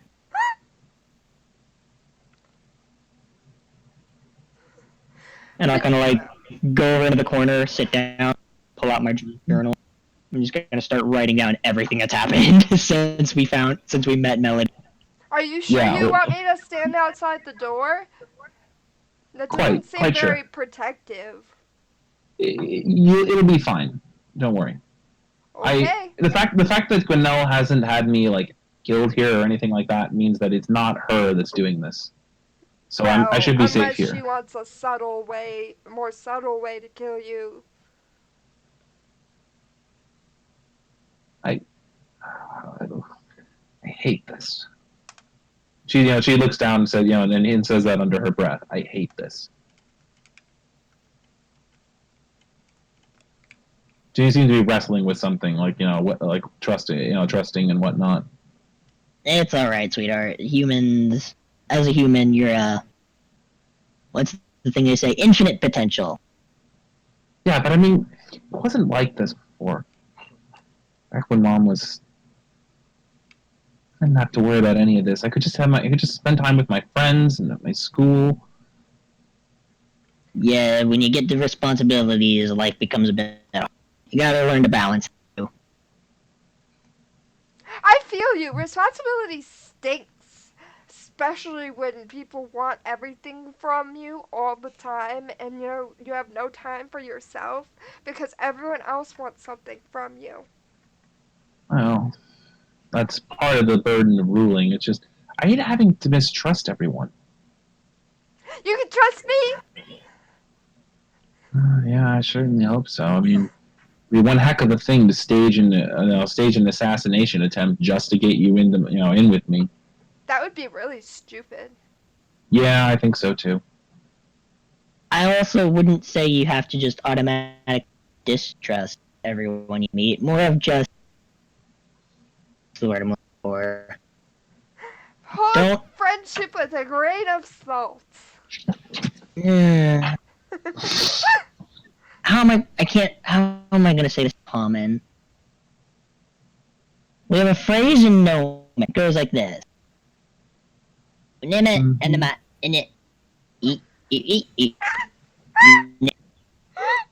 Which in common roughly translates to never dish but never trust until given reason to. Does that make sense? I guess. Hold on just one second. I wanna be impressive about something. Blue's laughing at my made up gnomish.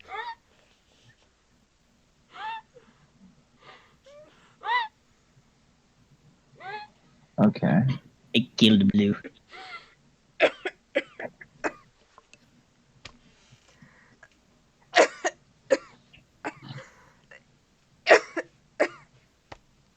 Choking up my own spit here. The only magical item I have, Lone Wolf, is my gun. That's all I got. I'm using a different version of Artifice. It's kind of like a revised version that someone homebrewed based on the stuff from Unearthed Arcana. But are you familiar with the Elvish saying? Queve na idol I wetter zeri? I don't speak it. You hear that as heavy as the head that wears the crown. Oh.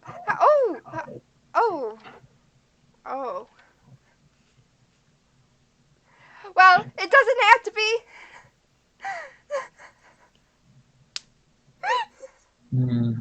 Well, anyhow, I need to get off to the baths. If you could come with. I'll be here. All right, thanks. And she leaves after her. All right. I'm gonna continue writing down everything that's happened and keep a very close eye on the room. Mm-hmm. It's about 7 or 8 minutes later when there is a furious knock on the door. The door to my room, the room that I'm in? Yeah, the door to the room you're in. Meanwhile, down below, Melody is getting, gets into the bath and is being pampered by maids. I will go and open the door just enough to kind of peek out. You see a finely dressed noblewoman with red hair, who's she's staring forward. Then she looks a little bit down and says, "Where's Melody?" Who are you? Tesla, Melody's bodyguard. Who are you? She looks also to be a teenager. I'm Gwinnell, Duchess of Sudbury. Open up. I need to speak to her. Okay. Your Highness, and I will open the door. Well, technically, you should know it's your grace. But whatever, never mind. Melody, I'm more often metalworking. Melody. She completely ignores you. Melody, she walks around. Where is she? Not here. Where? She looks a little bit frightened. Where'd she? Is she safe? Is she fine? Yes. Where is she? She looks very concerned.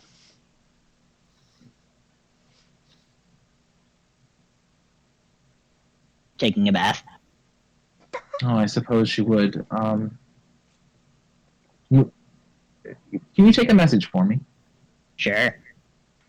Tell her we need to talk. And not just about why she's I will actually go down. I'll go to the back page of my journal and I will actually write down every word that comes out of her mouth.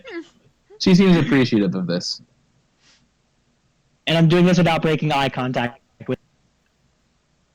And she'll go. Okay then. She says, we need to talk, and not just about why she's late to my party. Just glad that she came in safely. There's something I need to talk about her with Mother, and I think that is all you need to know. All you need to know. That was more for you. That was more meant for you, but I will rip out the page. Creature. You're a strange creature. I don't think I've ever met a gnome before. Well, take a good look. I will say she does eyes up and down, and you can see the complete lack of impress. Not all of us are like this. Some other gnomes are better than I am. Our strength mostly comes from up. Well, just make sure she gets that message. I need to prepare for my party. She walks out. Right. Happy birthday. That's what humans say right there. She does not respond to this. Okay, and I will close the door. Mm-hmm. All right. Meanwhile, you standing guard at her at the baths, you can smell the perfume wafting under the door, but other than that, it's about 15 minutes later when she comes out and says, I've had the maids pull some dresses for you.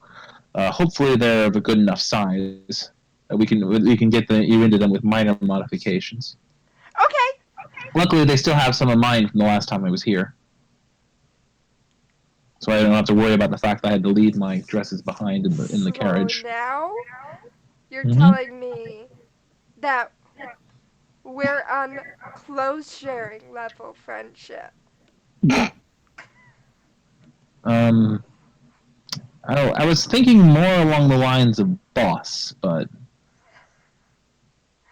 Oh, am I not supposed to be your friend? Is that a thing? Well, no, just remember, there's a proper propriety to all of this. But we're just us two right now. I'll behave in the she stares at you for a second, then smiles, says, "You remind me of Alice."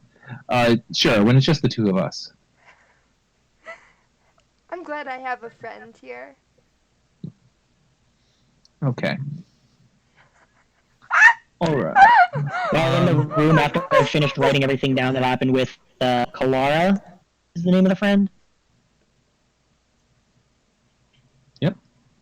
I'm gonna pull out Maria, and I'm gonna get a rag and spit on it a little bit and start polishing Maria.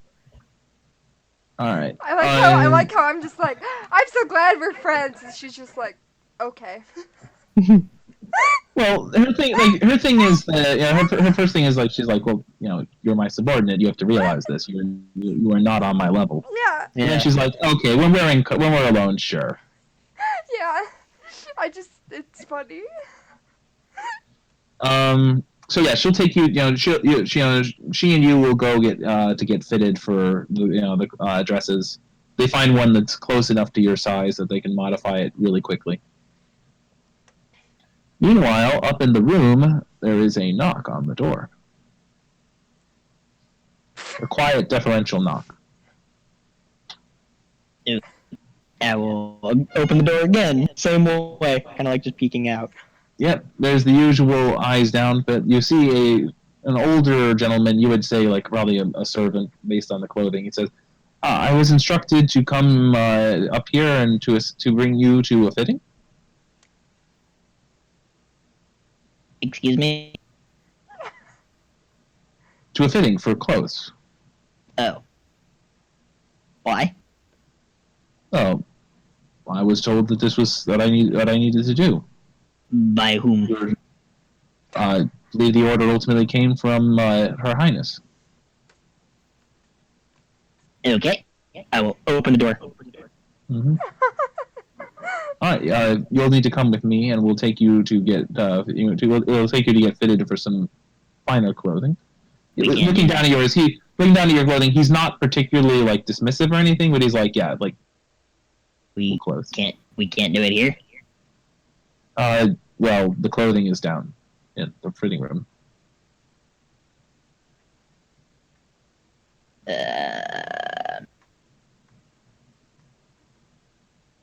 Give me one.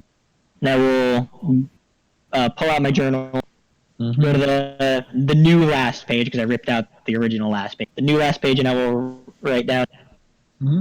Taken by one of the servants to the fitting. Mm-hmm. And I will rip it out, and I will leave it somewhere that is very obvious in the room, so it will be seen when if anyone gets back before I do. Okay.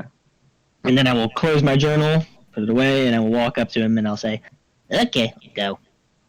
All right. He'll lead you down to a room with it's a room in the servants' quarters where you're basically getting fitted for a same sort of understated suit that he is that you see a lot of the serving men wearing. I will pull off my holster, kind of like the belt and everything, and I will say, Mm-hmm. "This stays with me." Mm-hmm. All right. I kind of put it back on. All right, we can make adjustments. We have some sets for the children here that we think we can adapt to fit you.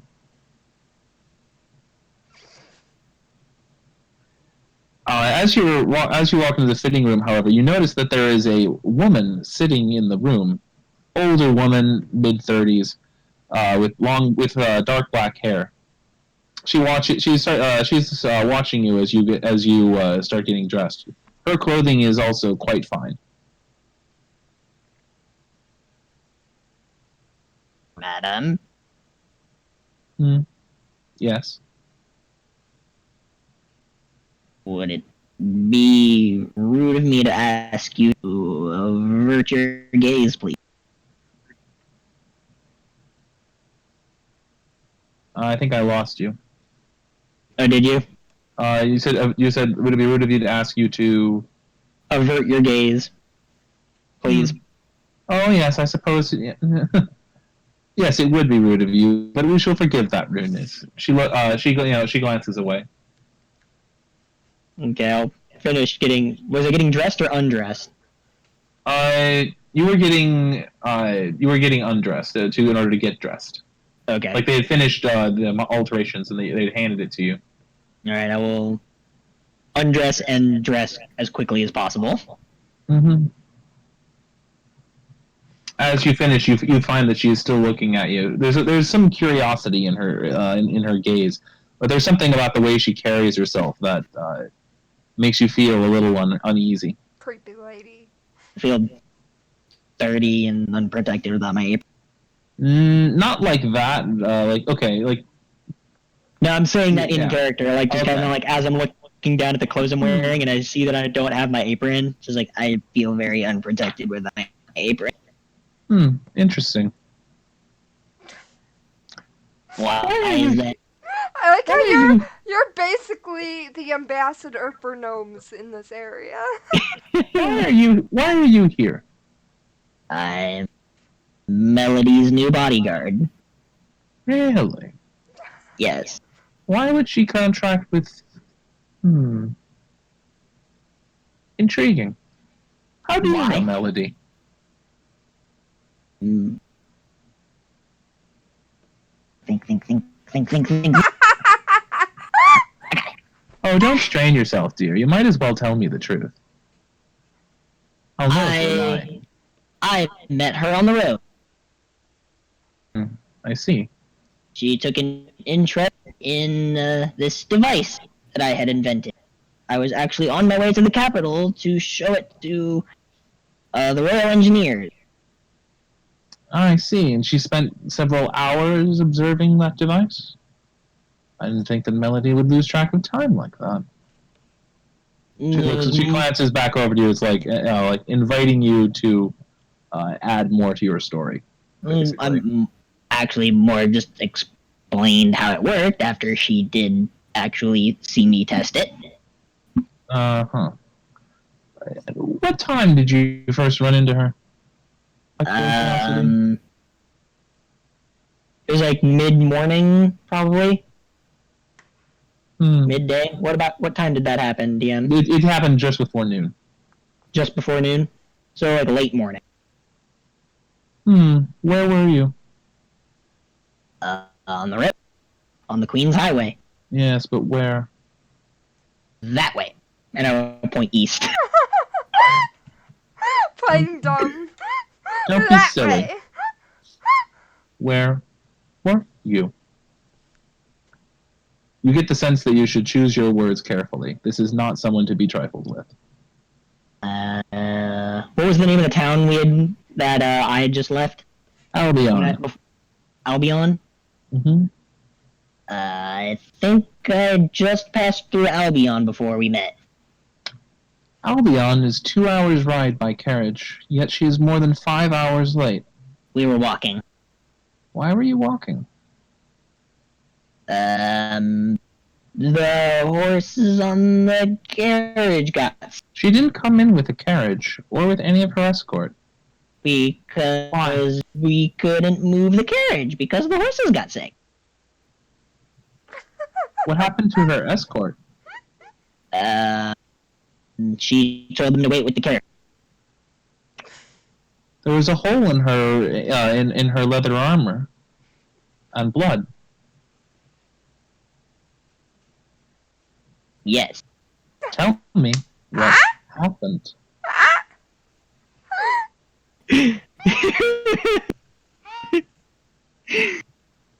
Blue is enjoying this so much. Mm-hmm.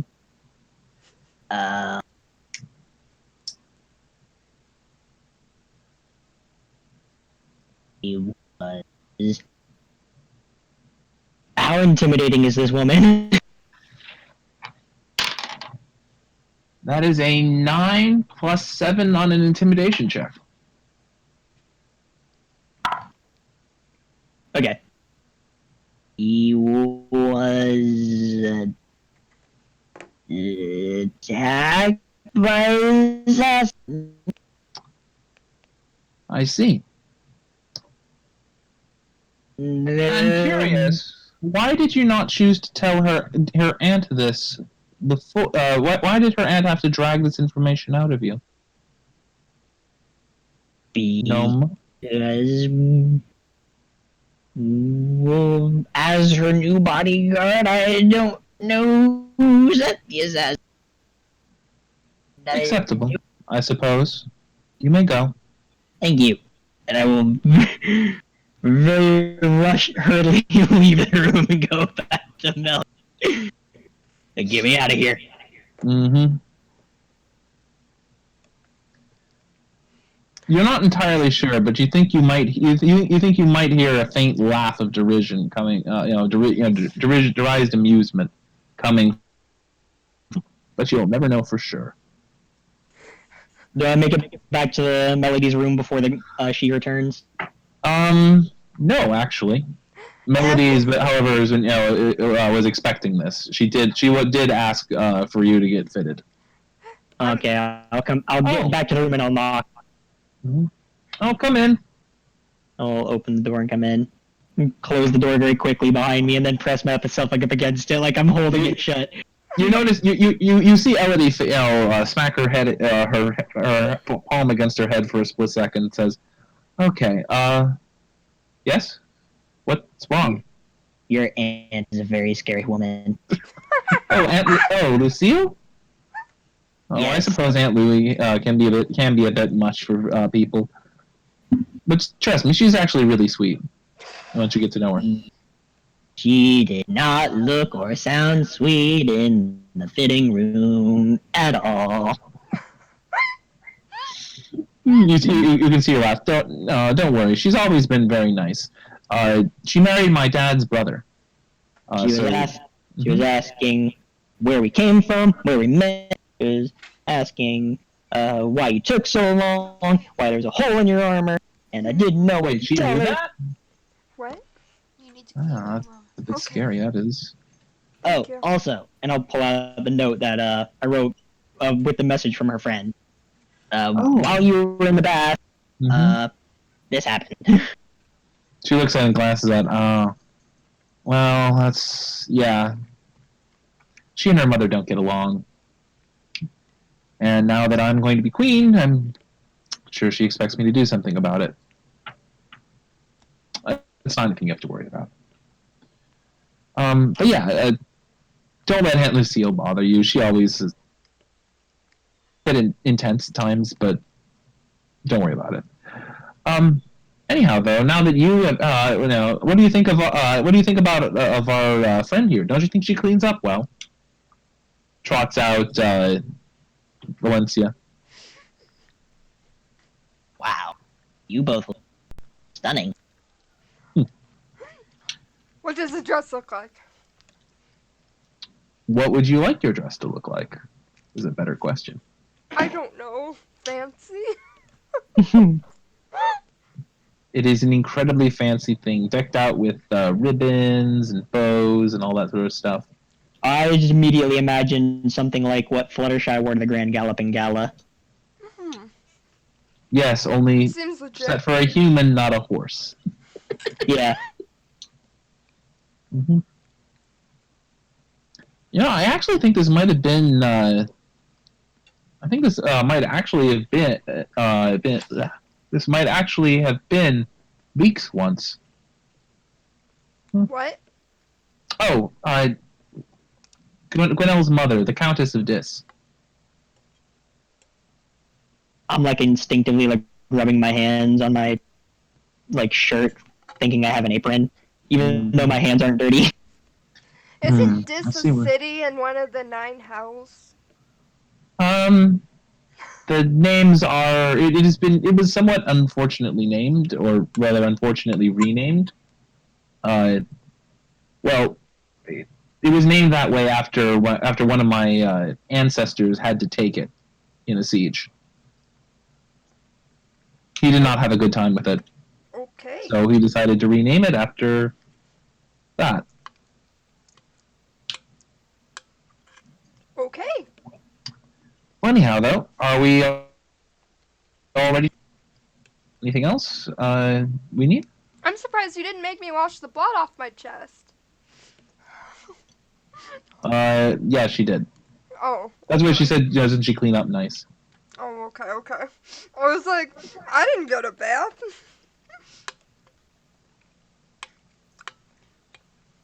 No, you didn't, but you got like a sponge bath sort of thing. Like servants, pretty much the nobility would be the only people who bathe regularly. Just like how Tesla didn't get a bath either. All right, then. So tonight, I just want you to pay attention, observe what's going on. Maybe sort of mingle, see if people. Some people will probably want to talk to you, others won't. Just try to get yourself up to speed. Is there anything we need to not tell anyone besides the obvious of not telling everyone and their brother about the assassin thing? Yeah, you probably shouldn't have told Lucille about that. I didn't know what else to do. It was very scary. Yeah, she can be like that, but at least she probably won't tell anyone. Okay, yeah, we should come up with a story. Alright. Why was I late? Why? So it wasn't an assassination attempt. Well, actually, it might make sense for us to acknowledge there was an assassination attempt and that it was beaten off. Because whoever did it went to a lot of trouble. And for me to claim that the attack was beaten off so easily would show strength. And on the wouldn't other it hand, also, acknowledging that an assassination attempt might give people ideas.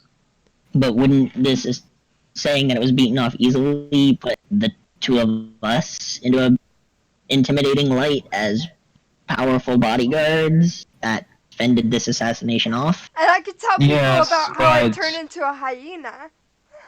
yeah, but well, how strong are you two? I mean, in the physical sense, I'm actually. But Well, I mean, like, how good are you? I guess. I could put a bullet through a buttonhole at 15 paces without damaging the. That's impressive. I can turn into a giant hyena. That's also impressive. We'll just leave it at that then. Yeah, but we'll say that there was an assassination attempt in the road, but my two new bodyguards, which I brought with me from Nova, fought it off. And then that's the capital's name. Yeah. People just refer to the capital though usually because there's confusion between Nova, the city, and Nova, the state, and Nova, the country, that sort of thing. So you live in the capital. You don't have like a summer home or something. No, yeah, I'm coming here to my friend's birthday essentially. She's a duchess, so that's. Oh, also this is something that you guys would know. Duke is the next step below prince or princess, which is the step below monarch. And So any dukes and duchesses are serious business. got it. They'll rule over a whole province of the kingdom. Got it. Quick question. Oh, Summer home. Mm-hmm. Humans migrate in like the winter or something? Well, some of us have been known to. I'm gonna write that down. those who have the money and the means. I'm gonna add that footnote. Yeah, like for example, Banyan, the Duke of Marie, comes up to the capital basically every summer, so he doesn't have to spend it in Marie. Still writing all this down. So, is there anyone we should be particularly cautious about? Like, even more shady than the average person you don't trust? I don't know if I'm how much further I'm going to run this because this is something I was just putting together. Mm-hmm. We're also, but if you guys want to, you might want to take notes. We're also getting to the point where I kind of need to peace out.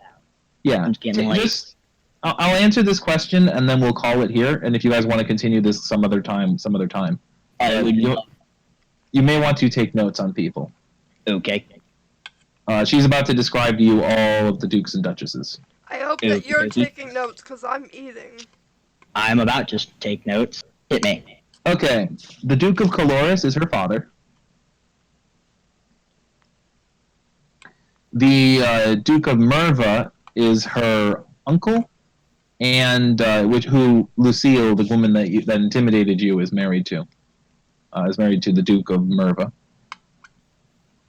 The Duchess of Ursul is she's a bit single-minded. She is a powerful magic user. Ursul. She is also the only non-human amongst the dukes and duchesses. She is an elf. And she said she was very close-minded? No, I said that she was very serious. Oh. Straightforward and very focused. One-track mind. Yeah. Got it. Okay. The Duke of Marie, his name is Banyan, and he is a conniving schemer.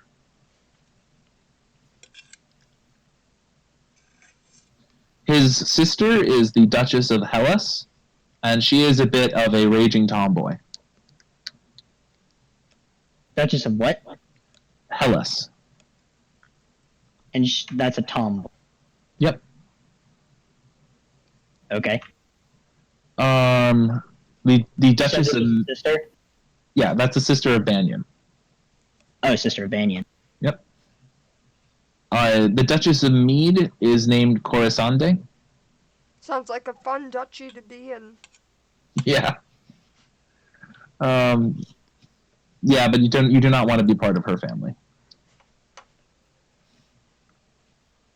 I'm gonna put a void in parentheses next to her. Yeah, the Duchess of Sudbury, the newly minted Duchess of Sudbury is Gwinnell, who is Melody's friend.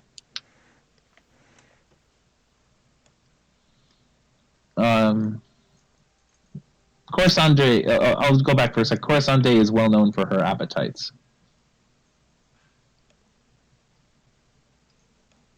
The one that we have to avoid? Yeah.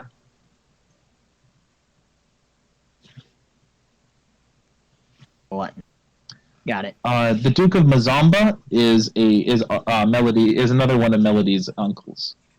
She's his uncle on her father's side. Yeah, he's her uncle on her father's side. Duke of Mazamba. Mm-hmm. Uncle. 2. The Duke of Kigal is his name is Severin, and we'll work on the rest of that later. Okay. Yeah, he is a bit of a pushover.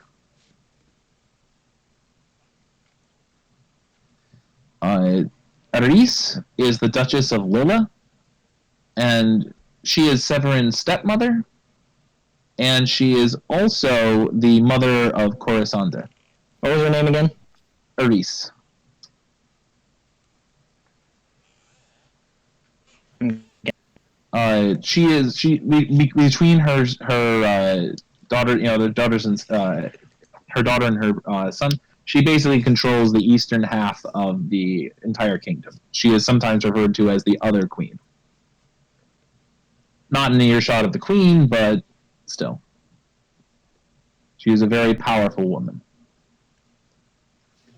Then the Duke Regent of Elath is named Fabian. Duke Regent of what? Elath. That's the last of the provinces. His name is Fabian, and his son, his 12-year-old son, will become Duke when he turns 15. If he turns 15. People of his family have had a tendency to die in recent years. So that's the quick down and dirty bit. So there are a grand total of 1, 2, 3, 4, 5, 6, 7, 8, 9, 10, 11 dukes and duchesses. Yeah. And then the rest is just like generic fancy people. Yeah, or married to dukes and duchesses, or just have lesser titles.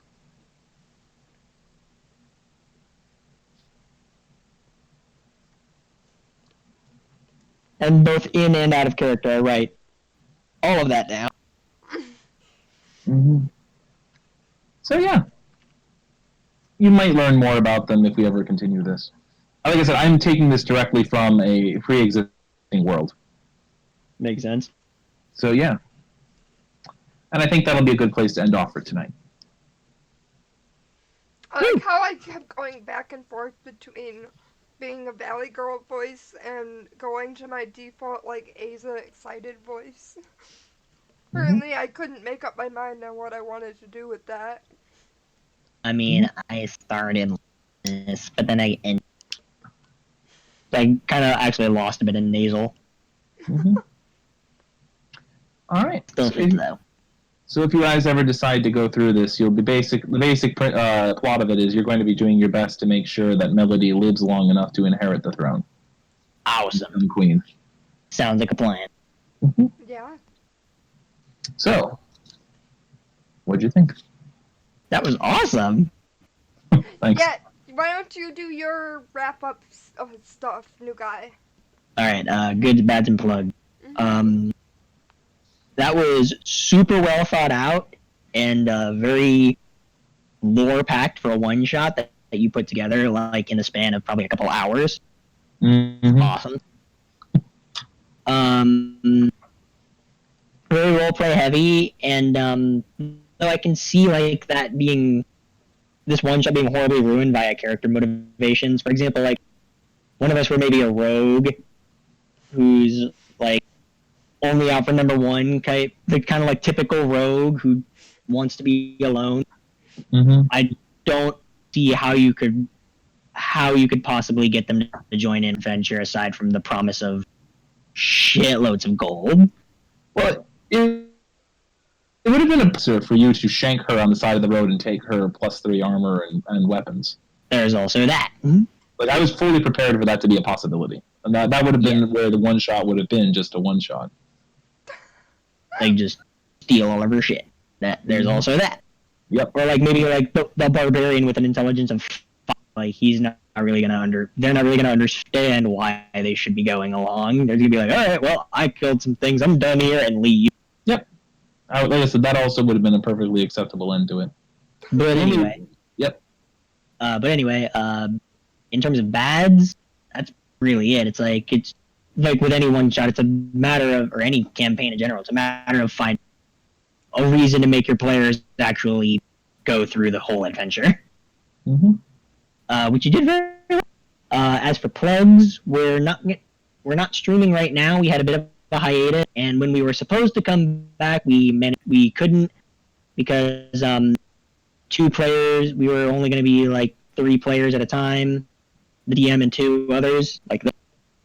So the other stream that I'm on didn't happen when it was supposed to, and I don't know when it's going to start back up. But if you want to see more of me play a female druid known as Pyrrha, you can find me over on the channel Playforth on Thursday night. Do you remember 1 what hour the command for that is? I do believe it's just ! Playforth.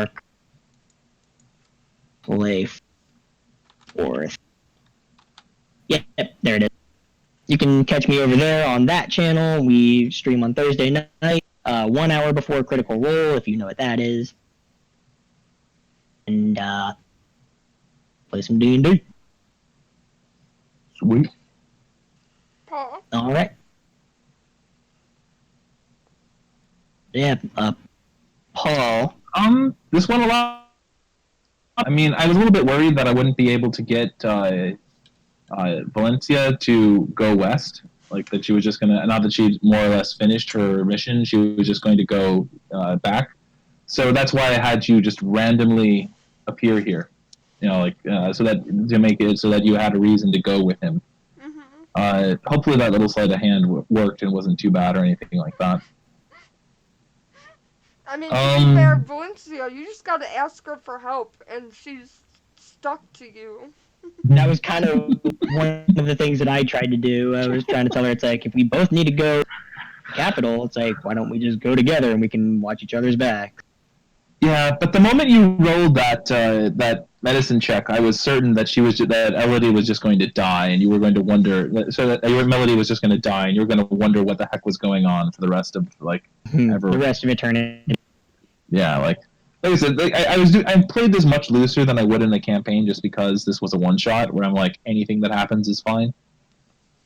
But yeah, I think it went really well. I'm glad you guys enjoyed the roleplay bits of it. But yeah, this would be a very combat light story. I think there'd probably be like 4 or 5 more times that you'd end up getting into fights. I mean, we could start a big ass brawl at the party. You could certainly do that. I would die. I would pay good money to see that you try. Turn into like a dire wolf in the middle of the ball. Well, like, for example, I feel secure in telling you this. You know the Lucille woman that you were with, who was staring at you and you felt rather intimidated by? She's a 12th level sorcerer. We got this. You had good reason to be intimidated. I was going to say, like, the chick who is pressing me for answers? Yeah. The 12 level sorcerer? Yeah, she keeps it very much under wraps, but that's what she is. No She was one of the most powerful characters in the campaign. No thanks. For reference for chat, we're level 3 right now. I'm surprised she didn't try to like charm me or some shit to get answers out of me quicker. She could smell your fear. You're probably not worth the spell slot. Probably Plus, not. plus no one in the campaign knows that she can do magic. Okay, so actually, if she would have charmed me, and when the charm ends, because they always specify you're aware that you were charmed after. I would have pointed that out to Melody and blew her whole secret. Yep. Okay, so yeah, that makes sense. But also, yeah,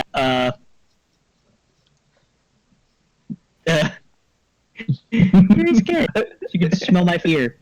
Yep. She's basically like, okay, I've got this guy, like, sort of like, okay, you're not going to talk to me, you're going to talk to me. Yeah. But yeah.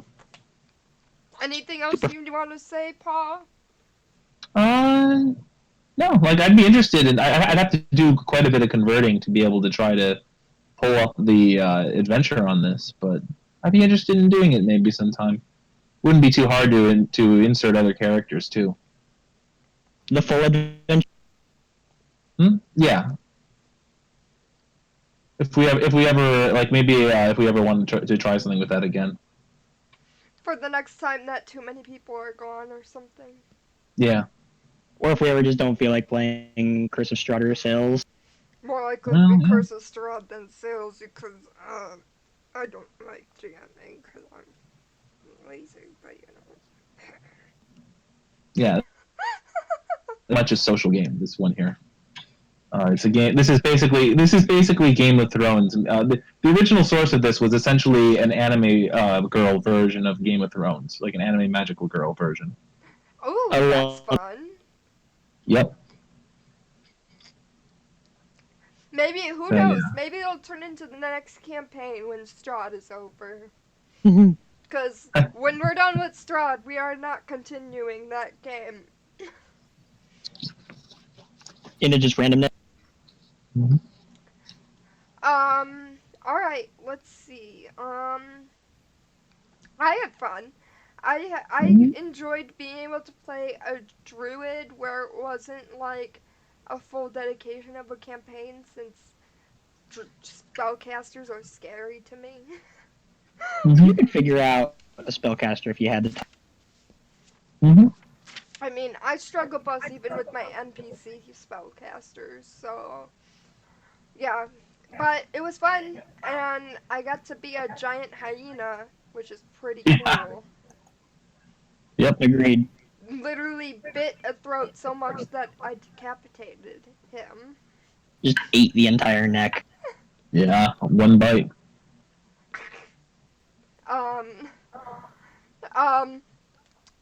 Minorly salty that my spell slots were used to heal her. That's about it. 3 times. Yeah. I guess that when you decided to just pull that arrow out, I was fairly certain that okay, GG, pack up the campaign, that's done. Yeah. I'm not good at medicine, nor am I a wise person. And so as far as Tesla's aware, first thing you need to do to heal a wound is to get rid of the thing making it. Yep. Probably didn't help either that she had started healing around it.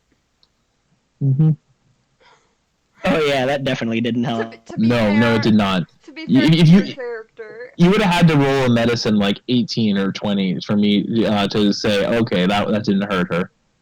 But then you rolled a 5, and I'm like, well, let's see if let's treat this as you stabbing her with a critical hit in the chest. Because that's what that arrow had been. I actually mapped it out. A critical hit from one of those guys could, if they rolled max damage, kill her in one shot, and that's exactly what I had happen. Oh boy. Yeah, Melody has 14 hit points. She's even squishier than me. Yep. She's got some good magical items, but not enough to nothing that boosts her hit points. That would have been a sad campaign. Just like I don't think a magic item exists that boosts your hit points. Just like Yeah, she's dead. Mm-hmm. That sucks. Yeah. You'll never know what happened here. That Lone Wolf, that is exactly Tesla's way of thinking. It's like if you want to solve a problem, you need to solve it at the root, not the symptom. Mm-hmm. And in that instance, the arrow was the problem. So how do you solve that problem? You remove the arrow. To be fair, Melody didn't protest or anything, which means that she thought that was a legit solution too. Melody is not proficient in medicine. Nor am I. I like how we both. That was one thing that I found amusing. We both did the checks that like were like opposite, like the other person should have been doing. Like how I was investigating the the weapons and stuff, and then you were doing the medicine check when it should have been flipped. Should have been. Yeah, probably should have. But oh well. I can't think of any negatives really, aside from just being really slow with building my druid because I'm slow. So prep was kind of like, sorry guys, I'm not done yet type thing. Mm. But It's okay. We amused each other. yeah. So I guess I'll do my outro. Hello everybody, I'm Blue Dog. If you don't know who I am, I don't know how you're here. I run this channel, as you can tell, because the channel's name is Blue Dog. We do D&D every Sunday. Every other week is a different game, except for when there's a special case like today, which is a one-shot, which means you're not going to see this again until the future when we do another one-shot or start a different game or anything along those lines. So you're not going to see the continuation of the story for a while, most likely. Question mark. Who knows? It could turn out next week 3 people get sick. Me and Paul, new guy, are the only ones playing again, for all we know. But we do Curse of Strahd and Sales of Chaos, not Seeds of Chaos. I run Curse of Strahd. Jamie, someone who's not here, runs Sales of Chaos. And next week, I believe, is next week Strahd? Should be. Yeah. So next week is Strahd, where we'll see the party rallying for the final battle. Yay! Dun dun. Planning their allies, and depending on how they recruit their allies, we'll see how difficult the raiding the castle is for them. So yeah, that's exciting, and I get to use the new book, the Strongholds and Followers book by Colville, which will be great. So if you want to see cool new stuff, tune in next week. Yep. So yeah, yeah, that's it. Thank you everybody for watching, and as always, go unsafely. Goodbye. Bye-bye. Bye. Oh god, where's this end screen? Clean the mic. Or clean the camera. Oh, there it is. Hmm. Nope. Oh. Alright, so And now we're off. Can I ask you guys for one more piece of feedback?